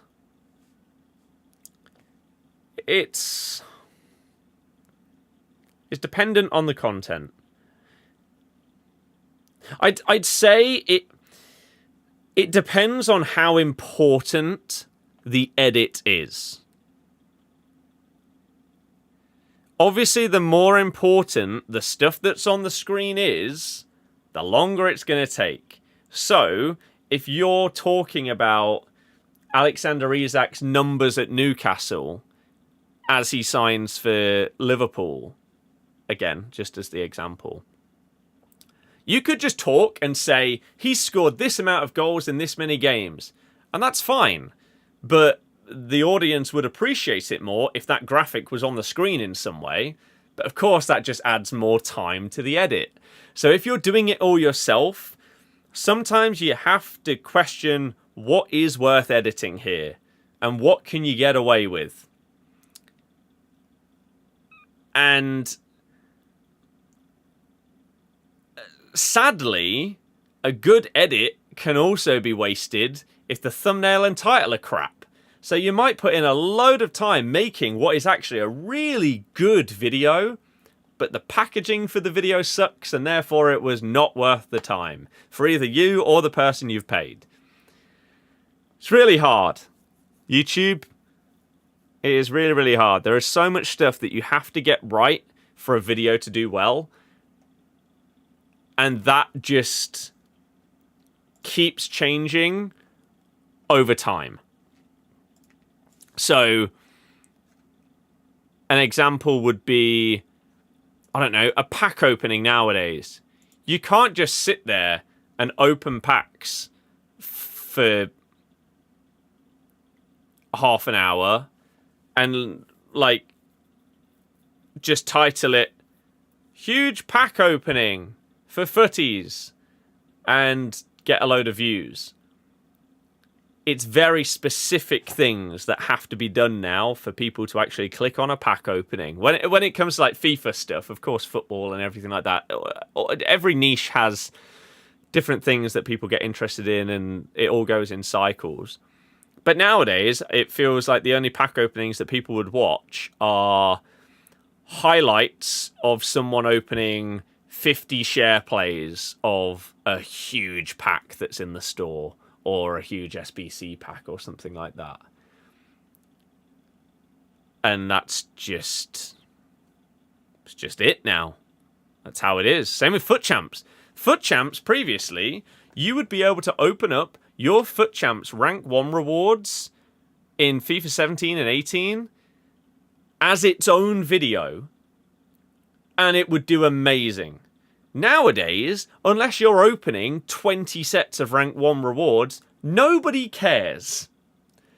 And that's just saturation, simplified and put in a nutshell. In other, again, niches and genres and everything like that, you have similar things. So with football videos, sometimes the effort in videos will be appreciated by the people that click on it, but the hard part is getting the people to click on it in the first place. Whereas some people might have a fantastic thumbnail, fantastic title, but the video itself is crap. And so then your attention will be really low, and even though the packaging was great, the video is terrible, and it will underperform for that reason. Or actually, to be fair, maybe that would perform as it should do if the video is terrible. But it's finding the... It's infinitely easier for people that either already have a big audience or have loads of money. Because their videos will automatically do better if they already have the audience. Or, if they have the money, then they can afford the best thumbnail designers and editors, and they can make what might be a bang average video into a good one. So, it's hard if you're trying to do it yourself, or if you're on a budget when it comes to editing, thumbnails, etc., to try and make something really, really good. And yeah, efficiency is a massive focus. Late one for me. Yeah, because we were watching the Women's Euros, and then I decided I'd hop on. We'd try out the new cup and open up some packs and see how we do. 40-mile hike is kind of crazy. Not bad. Not bad at all. What do I think of the new cup? It's good. The fact that you don't have to win the games to actually get rewards from it is good. The fact that you get bonus rewards if you do get wins is great. Like, will we go 4 for 4 on 2 of the 7 days? Maybe not, because it might just be really, really sweaty and difficult. But even if we don't, then we'll still get this Dumbia, and we'll still get some of these other packs and players, maybe. So, yeah. Live much longer? No. We were actually sort of ending like half an hour ago, but then just kept getting different questions and things to talk about, and so just kept going, really. Like, I basically did the outro like half an hour ago, but we just kept going. Because I was telling people, oh yeah, what's coming out in like the next few days, weeks, etc. We were talking about the football channel. So tomorrow on the football channel, you'll get the Oasis vlog, even though it's not football. Deal with it. It's fine. That will also be the channel where like any personal stuff goes up, like those kind of vlogs in the future. Like the Florida one will go up on there. Obviously, it has the MLS game as part of it, so it sort of makes a bit more sense, but it's still more of a personal thing than just the football. But yeah, Oasis one will go up there tomorrow. We'll stream, we'll do champs, and we should be finishing Crash 4 tomorrow. That's the plan. Okay? Doing a Barbo? I don't know. I don't know how much I will grind the menus until it is fully, like, 1,000,000% repeatable and ridiculously easy to do. Once it gets to that point, I'll probably end up just doing all of the SBCs because I can. But until then, I don't know. We'll see. Okay? So annoyed you're excited for FC 26, you thought you were past that. Same. However, because I didn't think there was really any way they could get me excited for FC 26, if this next game is not good, there is surely no world where anybody would be excited for 27. Like, I'd be out. I imagine a load of you guys would probably be out as well. If 26 is bad, that's it. The series is over for me until it becomes free to play, or maybe in a few years' time when I randomly give it another go.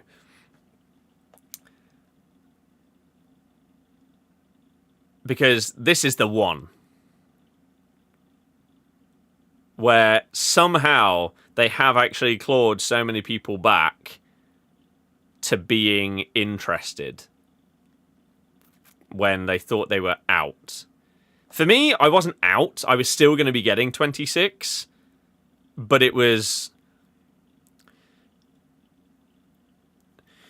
I was going to get 26, thinking that it would be my last game in the series, with no hope, really, of that changing. Now, I'm getting it, as it stands, with it still being my last one in the series, but I do actually now have cautious optimism that it could be good, and therefore keep me. I hope that is the case. I'm not hoping that the game is bad. Problem is, if FC26 sucks and then 27's announced with a new gimmick, like in my pitch mode, for example, then we're instantly drawn back in. We have Stockholm situation. You might be like that. For me, I'm out. This is why I've never said it before. Because so many people every single year, same with COD for years, same with FIFA for years, people will say, I'm not going to get the next one. But then they see the trailers, they see the new modes and mechanics and features and stuff like that. And then they're hooked in again. Whereas for me, I know that I'm going to get it anyway, so I don't bother saying that I'm not going to, because I will. So the fact that I have finally committed to saying that the next one is the last one for me, if 26 is not elite and in the top 3 FIFAs of all time, I'm out. I don't care what they say about 27. I don't care what they would add. It may even be on a new console. Doesn't matter to me. I'm out. It is literally the be all or end all. That doesn't sound right. You know what I mean, though. For me. Exactly.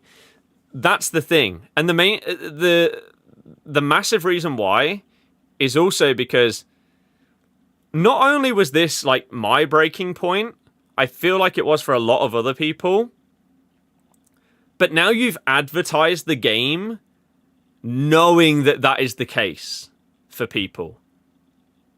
Like you are willingly advertising FC26 as, we know you've not liked the last ones, but now we're changing that. And this game is built around what you want, the changes you need to enjoy this game.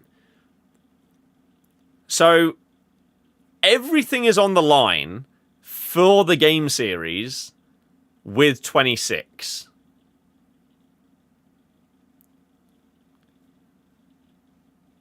It is the straw breaking the camel's back for potentially millions of people.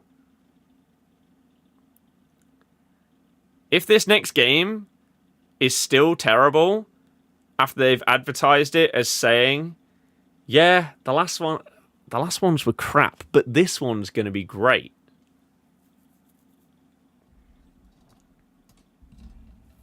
then you've lost everybody. It's over. However, the people that are playing it early and everything like that are all saying that it's actually good. And these are people that like didn't say that 25 was good when they played it early, or 24, but they're saying this one's good. And they're fixing the delay, and they're fixing other stuff as well. Is there a world where it's actually great? Maybe. And I hope it is. It's for the sake of myself, the sake of you guys, the sake of this game series, but I just can't trust that it will be. I've no reason to trust that it will. Do you have any idea when the next FC26 trailer is out? Because they said the next 2 trailers are going to be in July, but there's only 3 to 4 days left. I think the clubs and archetypes will be the same. I think they will talk about archetypes and clubs on the same day. I imagine that's going to be on Tuesday. I imagine tomorrow at 5 o'clock, you'll get a 24-hour notice that the clubs and archetypes pitch notes and reveal trailer will be going live at 5 p.m. on Tuesday.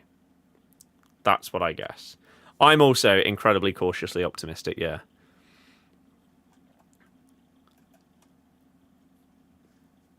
Do you believe EA? No. Do you trust the pros and content creators putting reputations on the line? Absolutely. I agree, because it isn't the people that would say that it's good when it isn't. This is what I mean. Some of these people that are saying positive things about 26 from the early access that they've been able to play and see weren't positive about the other games when they got to see them early. So I don't know what to think. I feel like I'm locked in a mindset of 4 out of the last 5 games have been so bad. Surely they can't possibly actually have made a good one. But maybe they can. Maybe they actually can. I don't know. I just don't know what to think. What if FC26 sucks, it's your last one, and then FIFA announced they're dropping FIFA 27? Oh, I will try out whatever the first FIFA game is with whoever they partner with, whether it's 2K or something else. I'll try that out, but I'd be done with EA's side of things.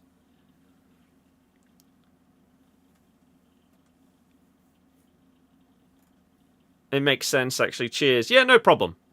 And then I think the week after that, you'll get your career mode one, and then the week after that, you'll get your ultimate team. The beta is usually random-ish. Would you want to be involved or actually play the beta?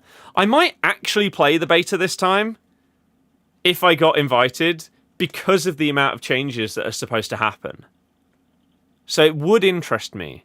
It's not the yes men bigging up EA, it's the impartial ones and even the critics of previous games. Exactly. Ash! Hey, thank you very much for sending people over. Hopefully you had a really good time. And I appreciate it. Unfortunately, you have joined us pretty much at the end of the stream. However, the end of the stream was supposed to be nearly 45 minutes ago now. I've done an outro 3 times, but then someone comes up with a good conversation topic and we just keep going. So if anyone has any, then feel free to hit me and we'll keep going for a bit longer. I got Rafinha from 84 times 10. Nice. Nice. Jay, it's crazy. Stan, hello. Cheers for following as well. But yeah, Ash, thank you, thank you, thank you. The delay being gone, you're not buying till you play 100 people in a building is a lot different to millions of people on a server around the world. Yes, but that's why when they've talked about delay, they've talked about actually going and testing it in people's setups in their houses on FC25 rather than just in-house at EA, which is something they haven't done before and might actually have given them different information and stuff as to what the problems were. I don't know. I don't want to trust EA that the new game is going to be great, because I've been burnt by them so many times. I would love, absolutely love, nothing more than for this game series to get back to the heights that it used to be at. But I just cannot have faith based on the last few years, 5 years. Greeny, yeah, it's the worst part about it. Thoughts on where Leicester will finish next season? Unfortunately, Stan, I can't answer that for 3 reasons. 1, the Championship is a nightmare to predict. Anyone can finish anywhere, really. 2, we're getting a points deduction, but we don't know how many. And 3, we might get a transfer ban, but we don't know. Yeah. I think the big difference is the split in authentic competitive gameplay and simplifying animations. Yes. Yes. I also agree. And there's a world where that is how they do it from now on. And that is the change that we've needed. We'll see. 5 finals in a row too. It's crazy. Clearly capable of making a good game, so you never know. Go in with a positive mindset. If you go in instantly thinking negative, more likely unenjoyable. I agree. Still think it's terrible leadership, expecting a transfer ban, and before it started, still making no signings. That's because we need to sell before we buy. But we are struggling at selling our players.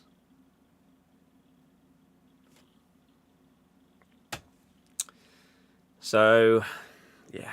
Alex, cheers! They have patents for this DDA stuff, like they literally are delaying games when you keep winning. That's not true. EA don't add delay into a game where you're winning. You have delay from kickoff, or you don't have delay in a game. Doesn't change as the game goes on. DDA is not a thing. Scripting is not a thing. Handicap is not a thing.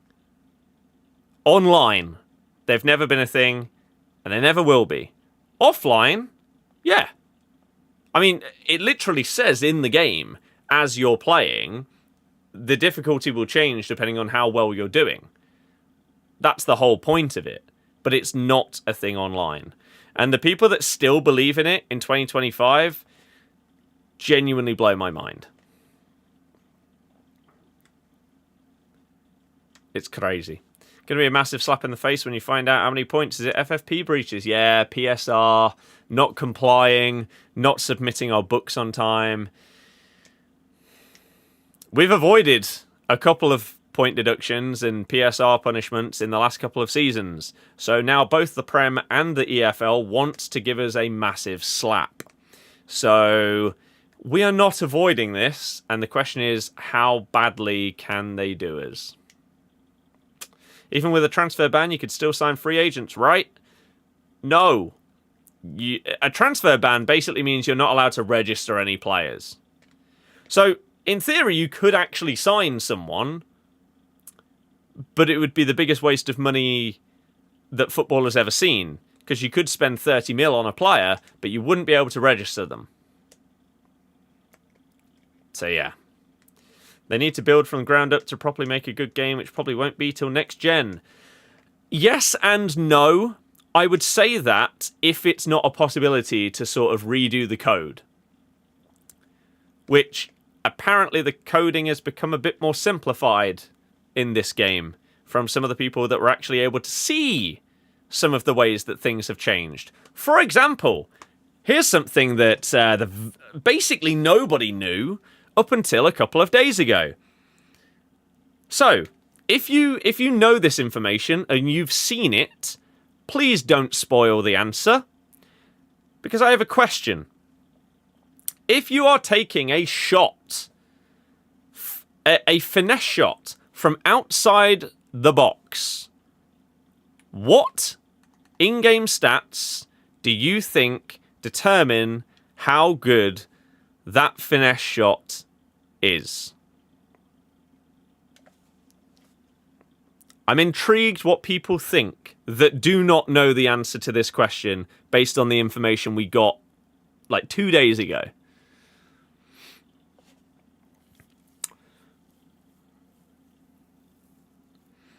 First 2 weeks always kind of enjoyable, best part of it. I agree. They directly addressed scripting somewhere the other day, saying they have no benefit from scripting. Rare thing you actually fully believe them. It just doesn't exist. How'd you get the stadium background? It's a bug. But hey, Alfie, how's it going? Favorite is when someone's covered up their opponent, does some smart changes, counter you instead of changing themselves. It's, oh my god, they got momentum. Yes. Oh, also, something that people might care about. The OG, like, picture of your opponent's squad looking like this is returning next year. Instead of it going into the game and it showing you like the goalie, then the defenders as it moves up the pitch, it's going to be like the old days. It's going to be this again. That's good. So the guess is that we've got attacking positioning. Let's go back on Griezmann. For a finesse shot outside the box. Of course, obviously, finesse shot, the playstyle matters. So the guess is we've got shot power, attacking positioning, long shots, curve, composure, and playstyles. Curve, finishing, long shots, long shot, finishing, vision, shot power, curve, long shots. Okay. Well, some of you are right. However, only one person on one platform said the other correct answer. Jay, yes. So, there are only two stats. When you're taking a finesse shot, when you're inside the box, finishing is the one stat that matters, aside from the other one that I'll tell you. When you're outside the box, the only shot that matters is long shots. Curve plays absolutely no amount into finesse shots.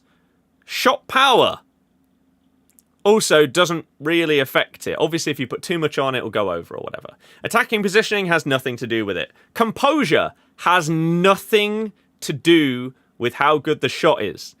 The other stat, this is what it comes down to. Outside of the play style, I am being deadly serious. This is the same guy who did the interview with the senior product lead developer, Jamie. The guy that did it, Nate, the foot accountant.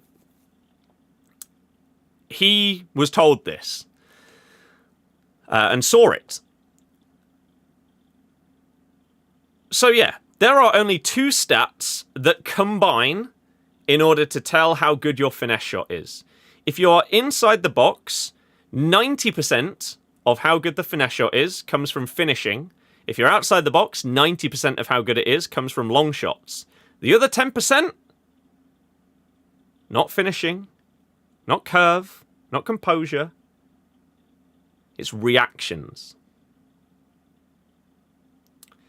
Why?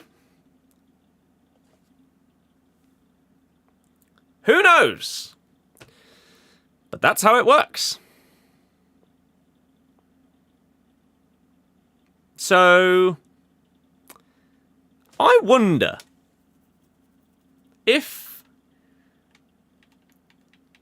like what cards maybe didn't have a finesse playstyle, but their finesses felt good and people didn't know why. And maybe it was because they had a really good reaction stat. But yeah, there's your answer.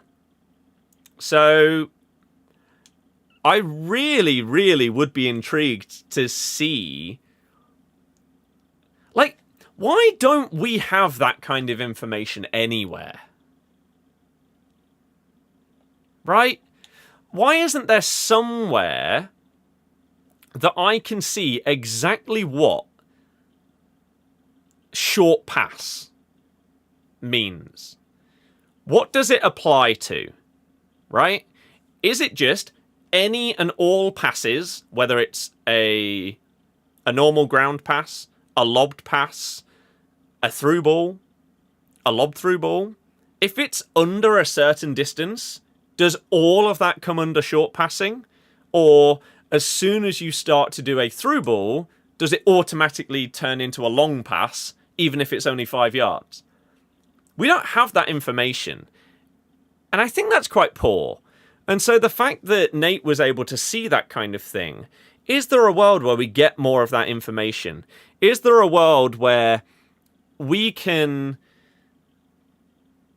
I don't know, even if it's on like an EA website database somewhere, can we scroll down the individual, like you can see exactly what the playstyles do, right? Like they have descriptions. So incisive pass tells you that it's working for through balls and precision passing. Tell me what short pass does. Tell me what ball control does compared to dribbling, agility. What's the difference between acceleration, agility? How much of an impact does balance have? What does aggression do compared to strength? We don't know that information, despite it being in the game for years and years and years. Jordan, yeah, you were the only person that said it. That is correct. David, no, I've not. I was going to look at that tonight, actually. I've got a couple of things to catch up on.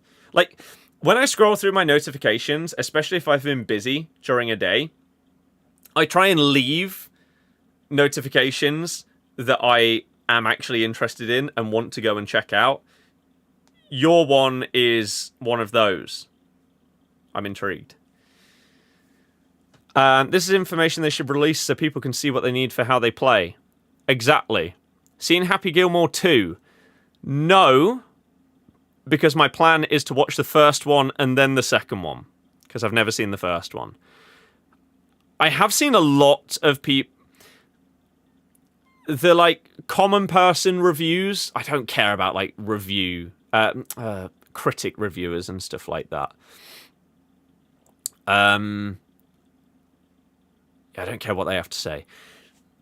The reviews from normal people seem to be so completely split on whether they love it or hate it.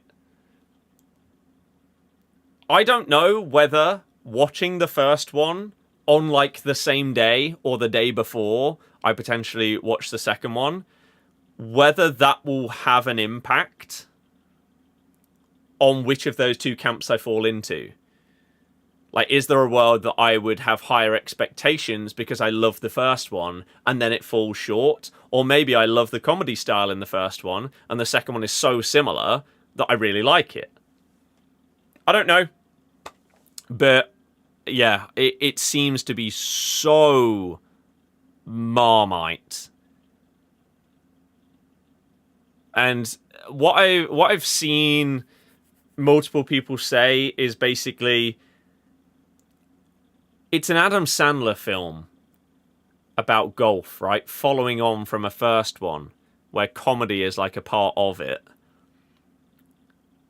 If you go in looking for a good, fun time, you'll enjoy it. If you go in wanting a ridiculously, like, meticulous story and plot and everything like this, then you won't enjoy it as much. But why would you go into that kind of... That's like going into Anchorman 2 after seeing the first one, thinking that it's not going to be silly humour and that it's going to be this super serious kind of film. I feel like that's on you if you're doing that kind of thing. And so maybe some people are just odd in that way. But I've purposefully not really watched anything to do with it. I don't even know if I've watched the trailer. I know that there are a ton of cameos in it, which sounds fun, from, I assume, a lot of pro players, but then also like other celebrities and stuff like that. So I will be watching it very soon. I just need to watch the first one, because I don't know if my girlfriend has any... I know she's seen the first one. I don't know if she has any interest in watching the second one. I don't know if my dad... He probably does have an interest in watching it. So I need to watch the first, and then there's a world where I watch it with them. The second one. So we'll figure it out. No, you don't watch film and TV, but still it's a cult classic. Yeah, but that doesn't matter. If you don't watch films, it doesn't matter whether that film is the most critically highly rated film of all time, whether it's a cult classic, whether it's just hilarious and your generation love it, but other generations don't. None of that is relevant if you just don't really watch them. There are loads of cult classic films that I won't have seen. And there's loads of ridiculously high-rated films that I haven't seen. However, I now have yet another spreadsheet, of course, of films and TV shows that I want to watch. Well, that I want to watch, that my girlfriend wants to watch, and what we both want to watch. There's so much on there. There's so many films. But the thing is with films, they're just so much easier to watch than a TV show. So I'm actually going to tick those off, hopefully at a decent rate. Especially if I've got a day where I've got editing to do. I am not one of those people that puts something on that I haven't watched at the side or in the background. I actually think that's so stupid and pointless, and it really does my head in when, like, people in my family or some of my mates or something do it, and it's just like, what? Why are you putting this on as something you've not watched before, but then you're not watching it? What are you doing? And then because they'll be on their phone, they'll be like, oh yeah, but I can hear it, so I know what's going on. But what if you miss a massive visual clue to something, like a twist or a callback to something earlier in the film, and it's like, oh my god, that's a massive moment. That thing was in the corner there. That means this. But no, you were scrolling Twitter, so you missed it. But you heard the guy say something. So if I've got a day where I'm editing, when stuff is rendering and uploading, I might watch, because I can't utilize my laptop on my PC or whatever whilst that stuff is happening. So why not get something ticked? If you go in expecting an Oscar winner movie, you'll be disappointed. If you go in appreciating Adam Sandler's take on comedy, you'll love it. I've watched a few Adam Sandler films and I've enjoyed them from what I remember. So I think I'll enjoy it. And it's golf. That's as bad as you never playing Crash Bandicoot. I wouldn't...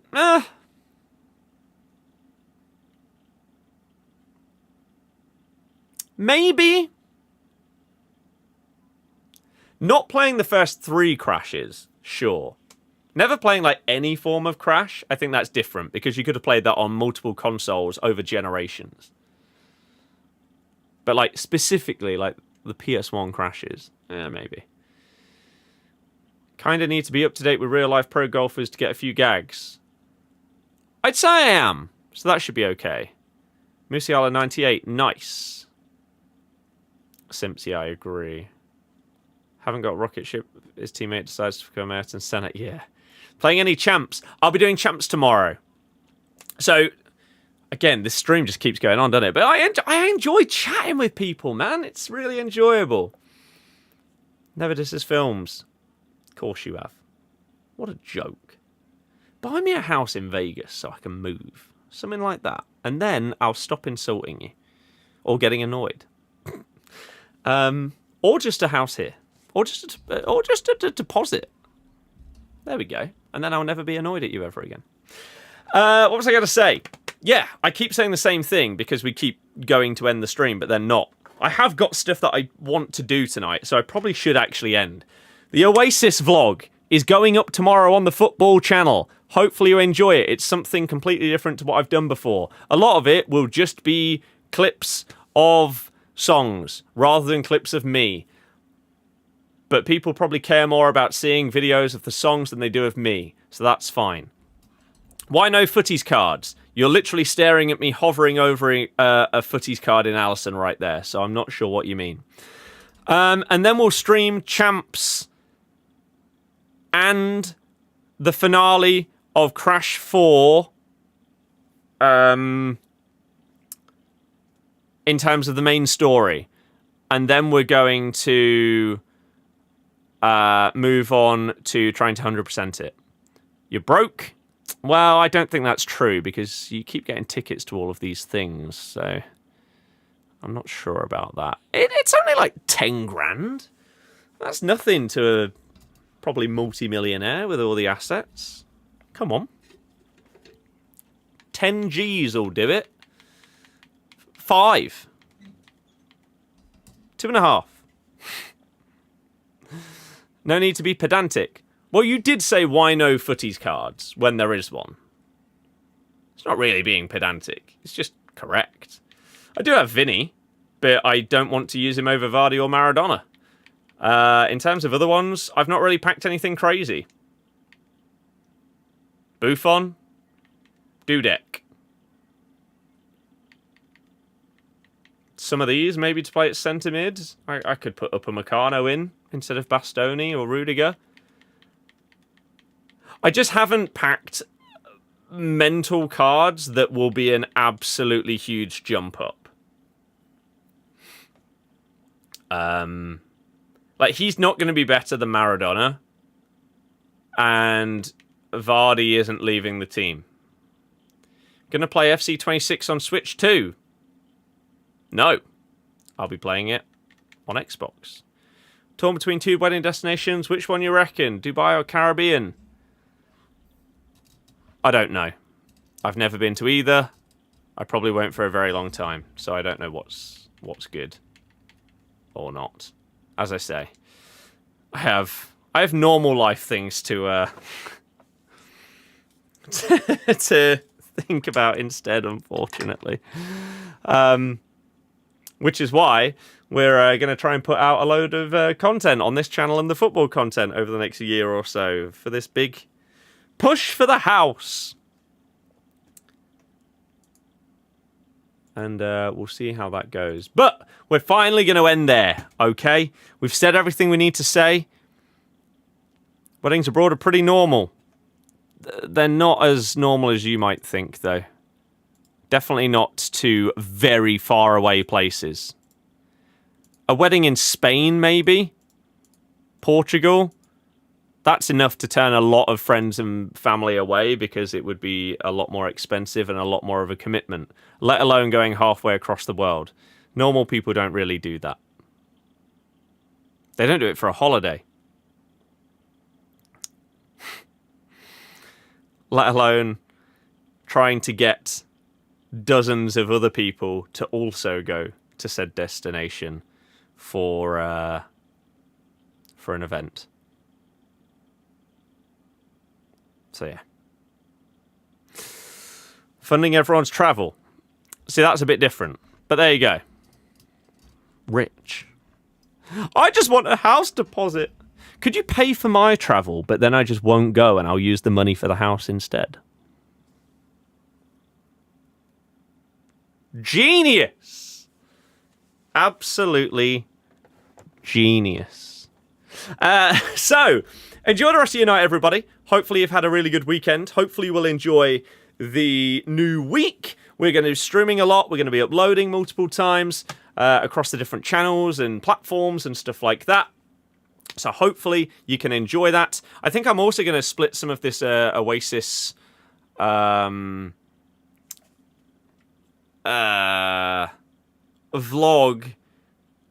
I'm going to have another, yet another TikTok account that's going to be like a music one. 27th of April. Of course, it's on a Monday as well. You're getting people halfway across the world, but not even on a weekend. Mental. Future vlog, new house vlog, funded by Jay. That sounds like a good video. It's only the deposit, it's not the whole house. Come on. It's only a few grand. What's wrong with that? Yeah, I'm gonna have another. I'm gonna have two more TikTok accounts. We're gonna have a golf one. We said that'll probably happen. It will. I don't know what on earth I'm gonna put up there. Maybe stuff similar to what's his name? What is his name?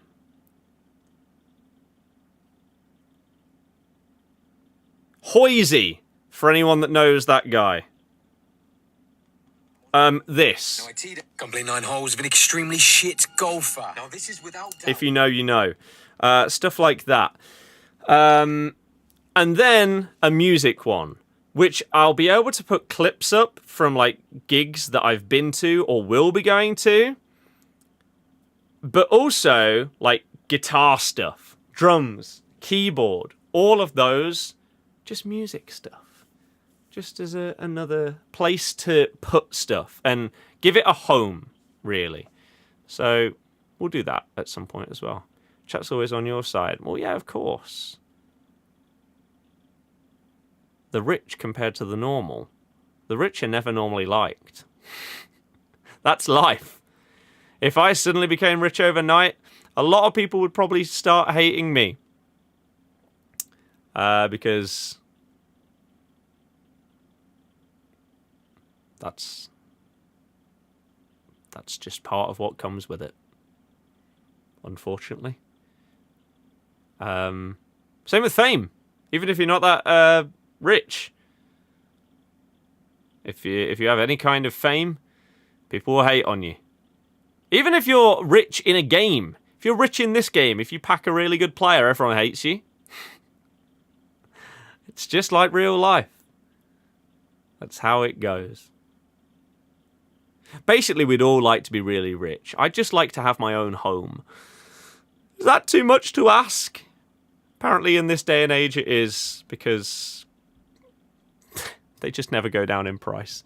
And yet your wages and stuff like that don't really go up. Especially for someone like me, where it's not a salary that just like goes up. It's all reliant on just getting more views than you did before in order to make more money. So, yeah, it's pretty hard. But there you go. Cheers for watching, everybody. I'll see you again tomorrow for Foot Champs, as well as the ending of Crash 4. Anyone that liked, followed, subscribed, all that good stuff, you guys are the best. I appreciate it. Enjoy. See you in a bit.